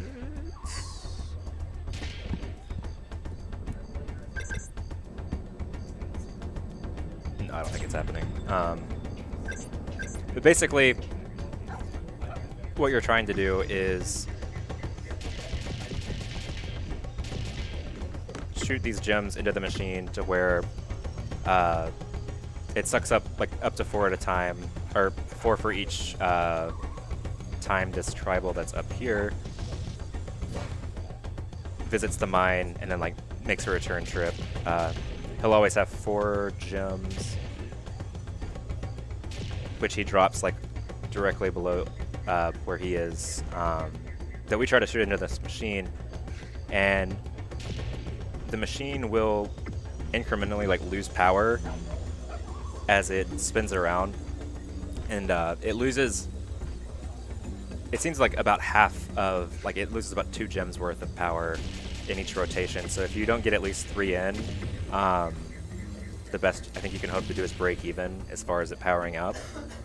And previously, up until like about 1.5 years ago, the fastest that we thought was possible to power the machine up in the amount of cycles it took of gems falling was 7, and there's actually a way we figured out how to manipulate it to where it only takes 4 stacks of gems, so a total of 16, by waiting for the second set of gems to like spawn, because there's actually a little bit of overlap in when one set of gems will disappear and the second set will actually like show up to where you can shoot them into the machine, and that way you can kind of start out with 8 instead of 4, and it's basically like skipping 3 cycles.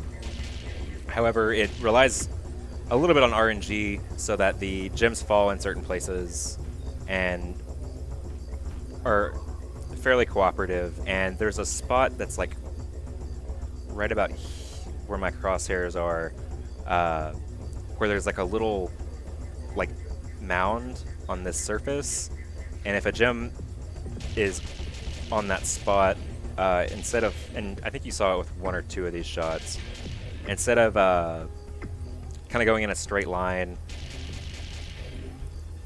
it will go straight up in the air instead.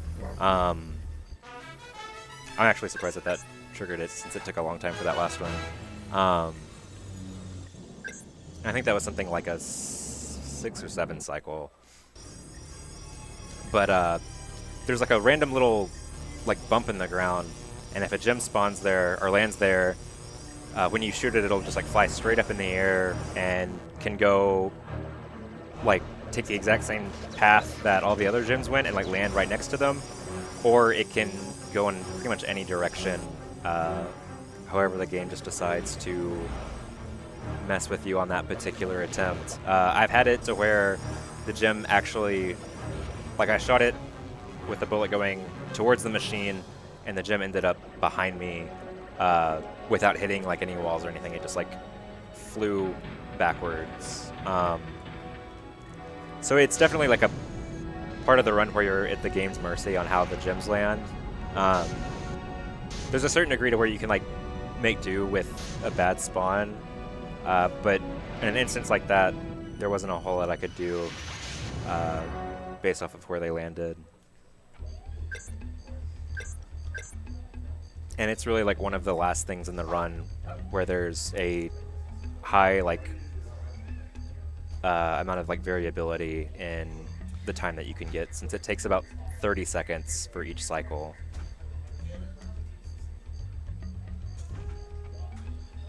And the reason we did that was so that that second meteor that was flying towards this planet gets destroyed by the machine, and we get a spaceship part for successfully defending this planet.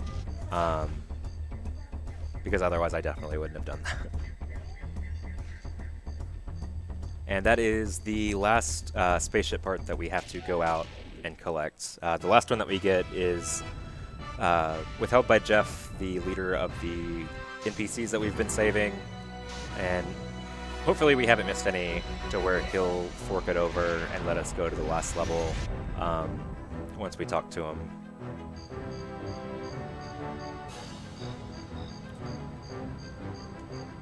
And this is one of the landing and takeoff cutscenes that, or at least one of the landing cutscenes that can't be skipped.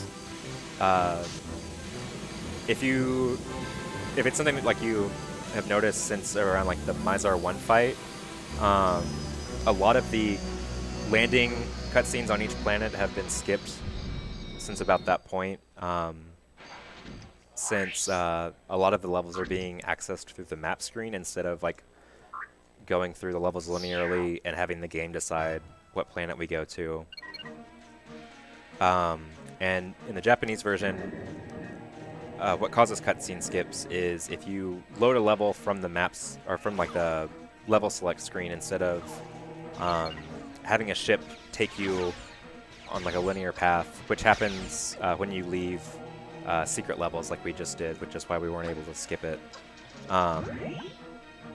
You can just hit A to skip the cutscene, and it ends up saving probably like 8 to 10 minutes in an any % run. And just like saves a lot of like sitting there staring at a ship land on a planet that you've already seen it land on like 2 or 3 times already, just in that run. So those dots that were above the like Egyptian-style ants, is that actually Braille that like writes something out, or is that just like random dots that they seem to put there? That's a good question. I don't know. I've never like, I don't know Braille, but I would think that like you could probably look. I always should use tribals out of habit. I've already saved all the tribals on Mysar's Palace, and once you save them once, it doesn't matter if you kill them later. So that's what happens when you kill tribals, basically. Yeah.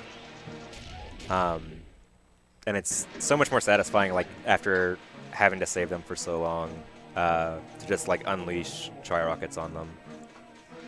But yeah, like looking like this dot pattern, you mean? There was one like specifically above like the ants that looked like it might have been Braille, just from at a random guess. So, but I don't know, might be something to look into later. Yeah, I wonder if they like wrote something out in Braille. That'd be a pretty cool Easter egg.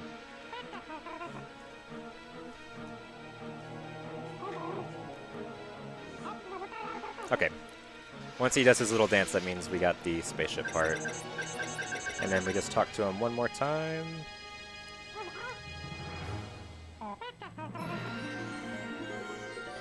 And for some reason, he decides to accompany us on our way to the asteroid that we're going to fly into.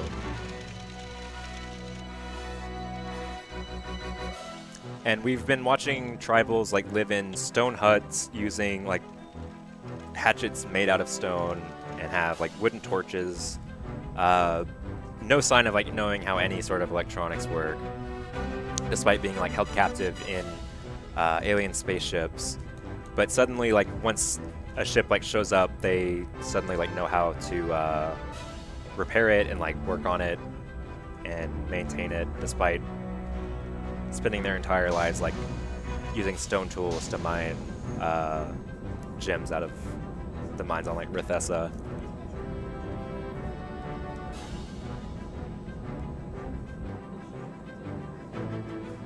This is also like an interesting spaceship design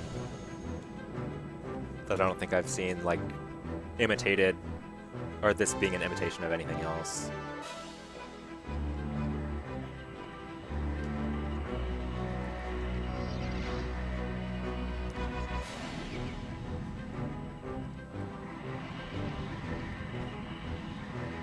And the spaceship part that we got last, that we had to collect all of the tribals for, is the stabilizer. And its description in the game is is what keeps the ship oriented towards like when it's landing, so that it can land to where it's like a landing gear actually deploys, and it doesn't like land lopsided. And as you can see, we crash landed on the asteroid, so that spaceship part that we collected all of the tribals for is completely useless, as we ended up not needing it at all. And the dialogue here is Vela complaining to Juno that his spaceship driving is really, really bad.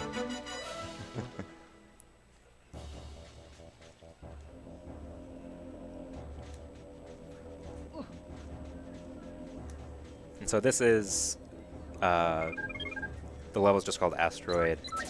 There's no tribals to save, and there's not really that many drones. Like, it doesn't really have any more than some of the previous levels I've had, which is kind of disappointing as far as like last levels being like the last like big push before the end of the game, as far as difficulty,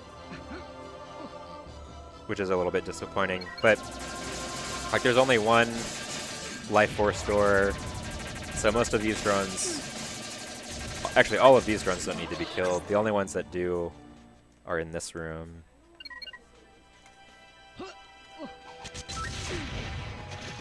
Oops, are you still alive? Yeah, you are. And I guess it makes sense not to have like a lot of enemies here, just because I have no idea how they got here in the first place. That was an intentional death because of the rocket launcher there? Or was that It was intentional so that when I go into the last boss fight, I have full health. okay. Or as close to full health as I can get without running into any of these drones and taking damage.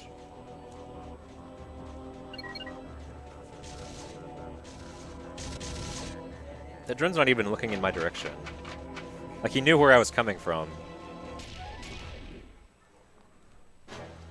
And so this is the last like major like part of the game. There's still a Floyd mission that comes after the boss fight. But I've seen this fight listed on, it was some countdown. It was like either GameFAQs top 10 list or like a Watch Mojo or something on like IGN or something, where it was like one of the like either hardest boss battles that whoever authored the article or video had played, or it was like one of the hardest ones in a rare game or in 64. And if you don't know where to put the crosshairs, it's really difficult, just because it's a limited amount of ammo, and one of Mysar's attacks can drain like half your health pretty cheaply, like to where it's almost unavoidable.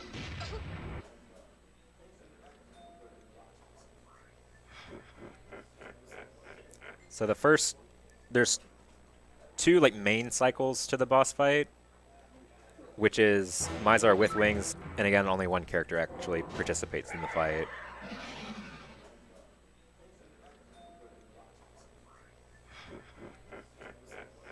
So there's two like main cycles to the boss fight, which is Mysar with wings, and I actually got the crosshairs exactly where I wanted them without having to really adjust. And then like you eventually shoot his wings off, and then you fight him like you did the first time, where he's just standing still. But for this first cycle, he does 3 attacks where he like flies up at you, and then he starts doing his normal attacks. But if you do enough damage to him, he never actually gets to do any of his other attacks, and he just goes back to throwing meteors at you. And so if you do the fight correctly, he never really gets to do any of his attacks other than doing his like little pincher move that he does when he flies up. And it saves a lot of time, because if you don't manage to do enough damage, he does 3 attacks, and it's randomly decided which ones he does out of... He has 3 to choose from, and I guess we're going to see what they are, because I think I didn't do enough damage here. But one of them is Minty Breath, which is that one, and it takes hardly any time. It looks like he's going to do that one twice, and it also does like no damage. And the second one is Laser Vision, which he's doing now. And then his last attack, which he didn't do, thankfully, is the one that takes the longest and can do the most damage. Is it does like 6 or 7 units of health for every probably like maybe second that you're standing in it, and he like keeps it on you, where he's like shooting electricity out of his fingers, and it takes up like a pretty big portion of the platform that you're on, and he like will keep it going from anywhere from like 3 or 4 seconds to like up to 10, and it's all like randomly decided how long it's gonna last.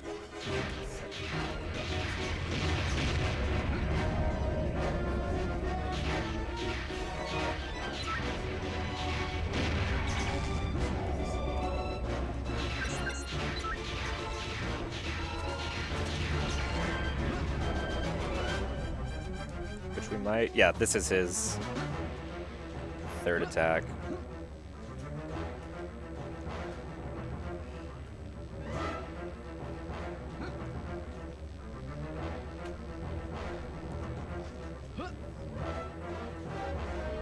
And he's going to do it a second time. So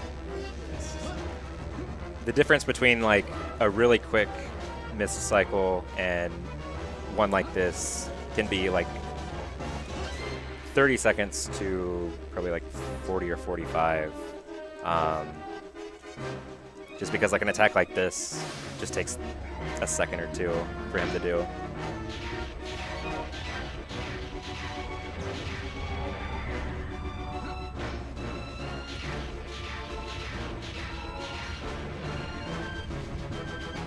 There's still a homing missile like flying around after the cutscene started.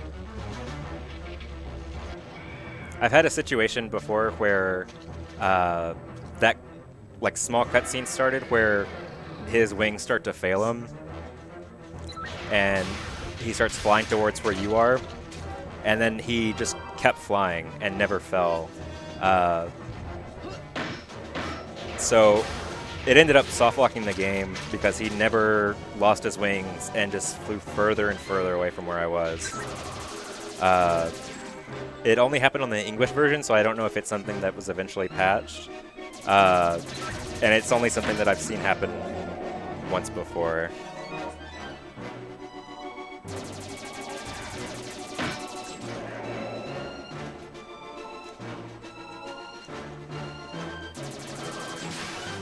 Okay, so that was Mysar 2. That was a very, I would say, poorly done Mysar to fight, but definitely not worth being considered like anywhere on the spectrum of hardest bosses.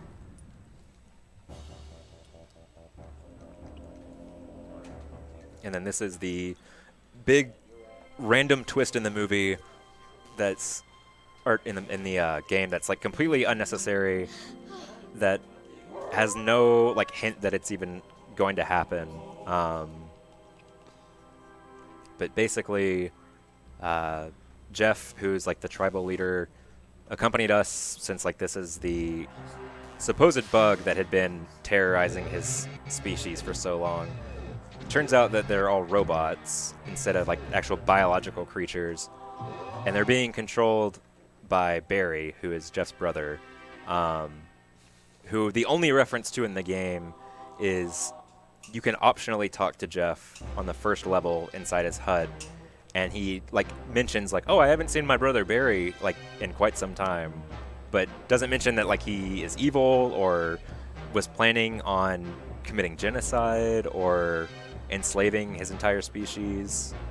But basically, the reason that Barry like decides to become this like evil dictator of the universe by piloting like this giant bug mech suit is because his brother is a jerk and was like condescending towards him. So everything in this game, all of the conflict could have been avoided on several different levels by Jeff not like messing everything up or being rude or just messing with people.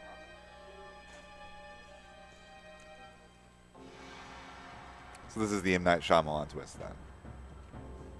Yeah, I mean, I would even say that to say that this is an M. Night Shyamalan twist would be like an insult to M. Night Shyamalan, and I don't hold him in high regard at all. So this is like The Happening bad, I would say, as far as like storytelling. I think that's the movie where like the plants are evil or like start killing people by like releasing certain like pheromones into the air. The movie's over 10 years old, so At this point, you kind of, if you really wanted to see it, you probably have it. it's like spoiling Empire Strikes Back. Like, This is the final. yeah, so part of this is the final Floyd mission, and it'll be time once I like lose control of the character and the screen fades to white.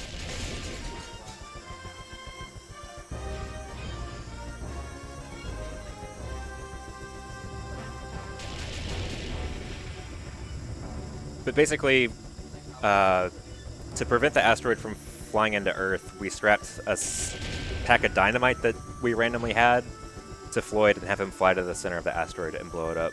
And that is time.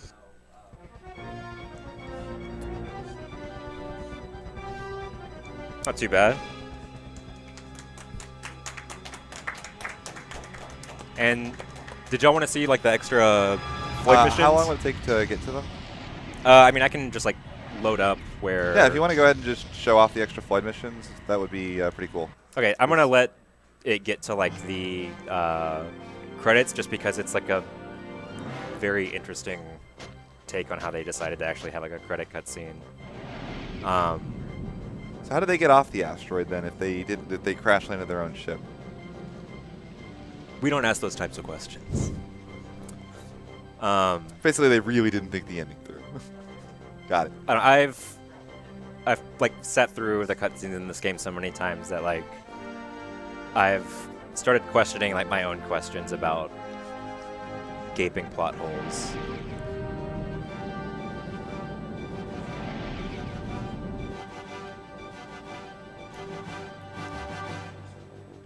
Oh, and Jeff has a line of dialogue in this cutscene that I have never been able to understand. I think he says thank you at one point, which is a surprise because I think that he's ungrateful.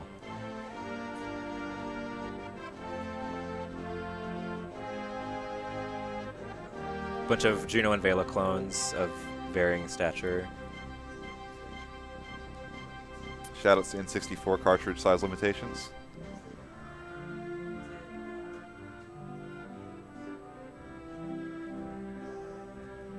I like how some of them are actual like character models, and then behind them it's just like 2D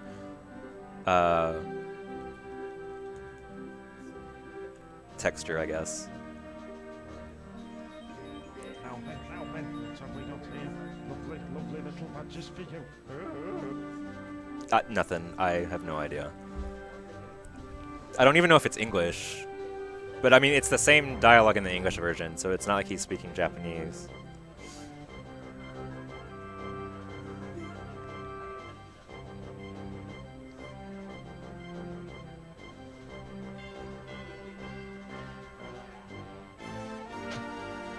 And that's the way I wish Star Wars A New Hope ended. Instead of it just like fading out, I wanted Han Solo and Luke to be doing like multiple high fives to where like the camera angle changes each time they actually high five.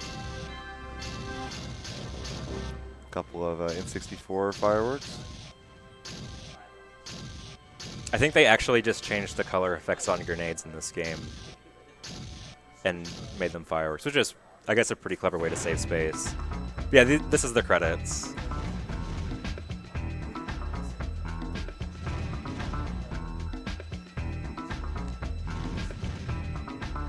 Just think there's somebody that actually programmed this.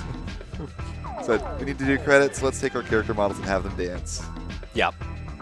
There's actually a fan, I don't know if it's a remake or if it's supposed to be a sequel, but it's like two guys from Germany that have like been working on it for several years, and they have like a blog of updates of different levels that they've designed. It's actually pretty impressive for like a kind of just like passion project that fans of this game have. But like one of the things that they decided to do was like remake the dance cutscene, which I guess is at least like a tribute to something that the game designers did, but it's a really weird decision. Okay, so this is the Goldwood Floyd mission. It's the one that took me the longest to get down because it's one where you actually have to collect all of these, I think they're oil canisters or batteries, I can't remember. Collect all of those, shoot all of these switches. Maybe, okay.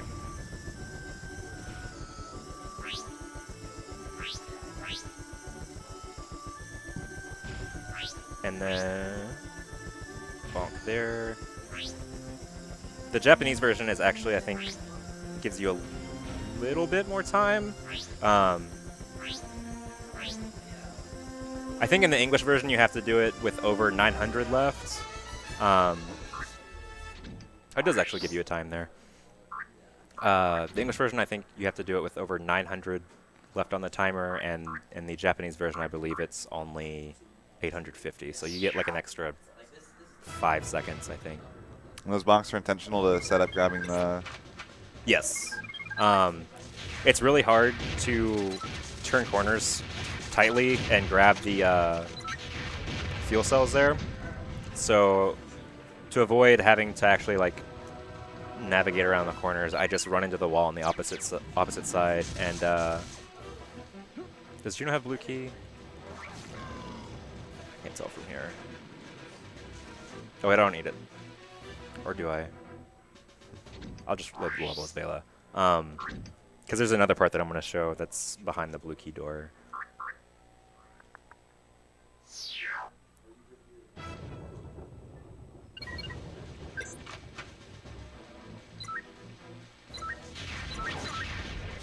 So on a 100% run, the difference between the categories, obviously, like, you would need to collect everything, but what is like specifically there to collect is ammo upgrades, health upgrades, and then all of the multiplayer content, which includes getting expert medals on all of the mandatory and optional Floyd missions, as well as getting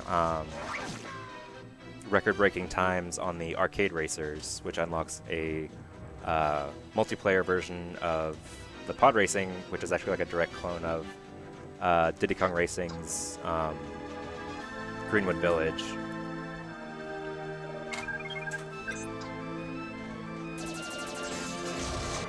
So this will be the second Floyd mission that's not required to actually beat the game. And I can't remember the time for an expert medal on this one.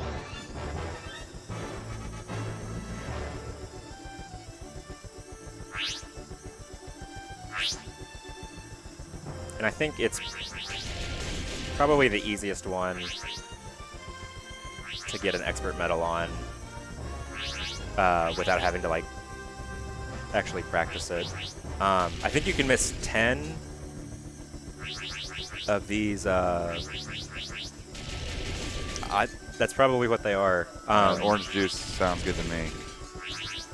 There's not any like explanation of like why you're doing this. It's just like you load up the level, and there's like a menu screen that says like you need to collect all these and then reach the exit, which you get the arcade chip for. And I got 60, so that should unlock. So there's one more, you said? Yes. All right, let's go ahead and show that off, and then we'll go ahead and move on to the next game, if you don't mind. Yeah.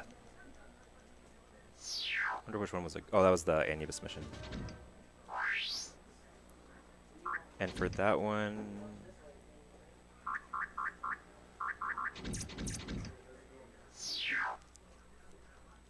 since Vela's like right on top of it on this file.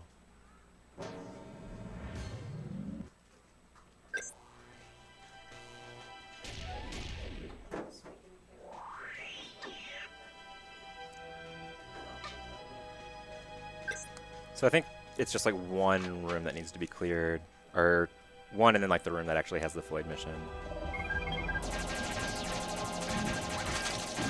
So you loaded up, this is probably a 100% save file.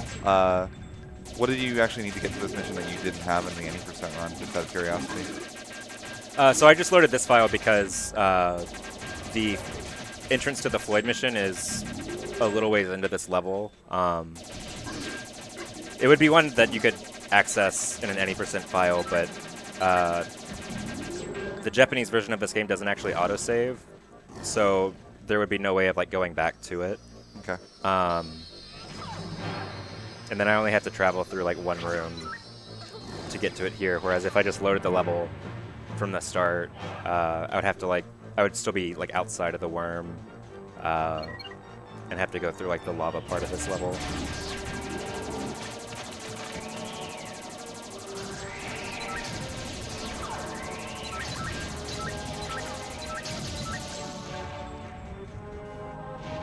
Can Vela just jump across there, or does she have to get the jetpack?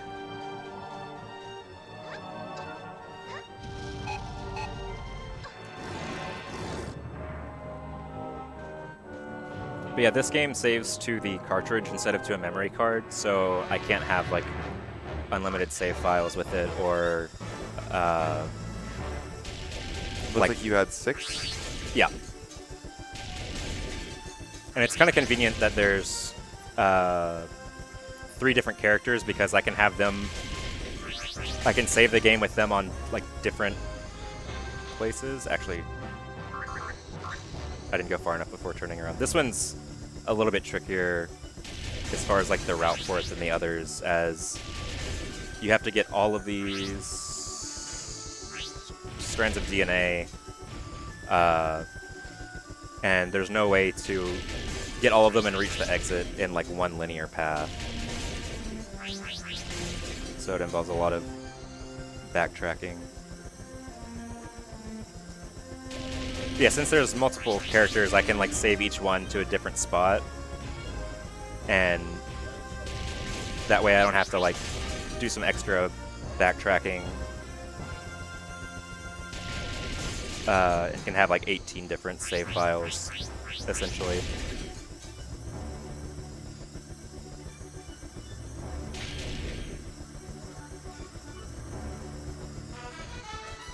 Ta-da! Awesome. But yeah, that's Jet Force Gemini.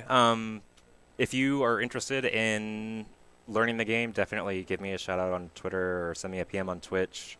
I'm CanerasSC, and I'd definitely like to give a big shout out to Race to the Finish for having me here. Hope you all are enjoying the marathon, and stay tuned in for Is it Sonic Advance that's next? Next up is Super Mario World. Super Mario World. So. All right. Yeah, thank y'all. you. That was awesome. So yeah, as he just said, we are setting up for Super Mario World right now. So don't go anywhere.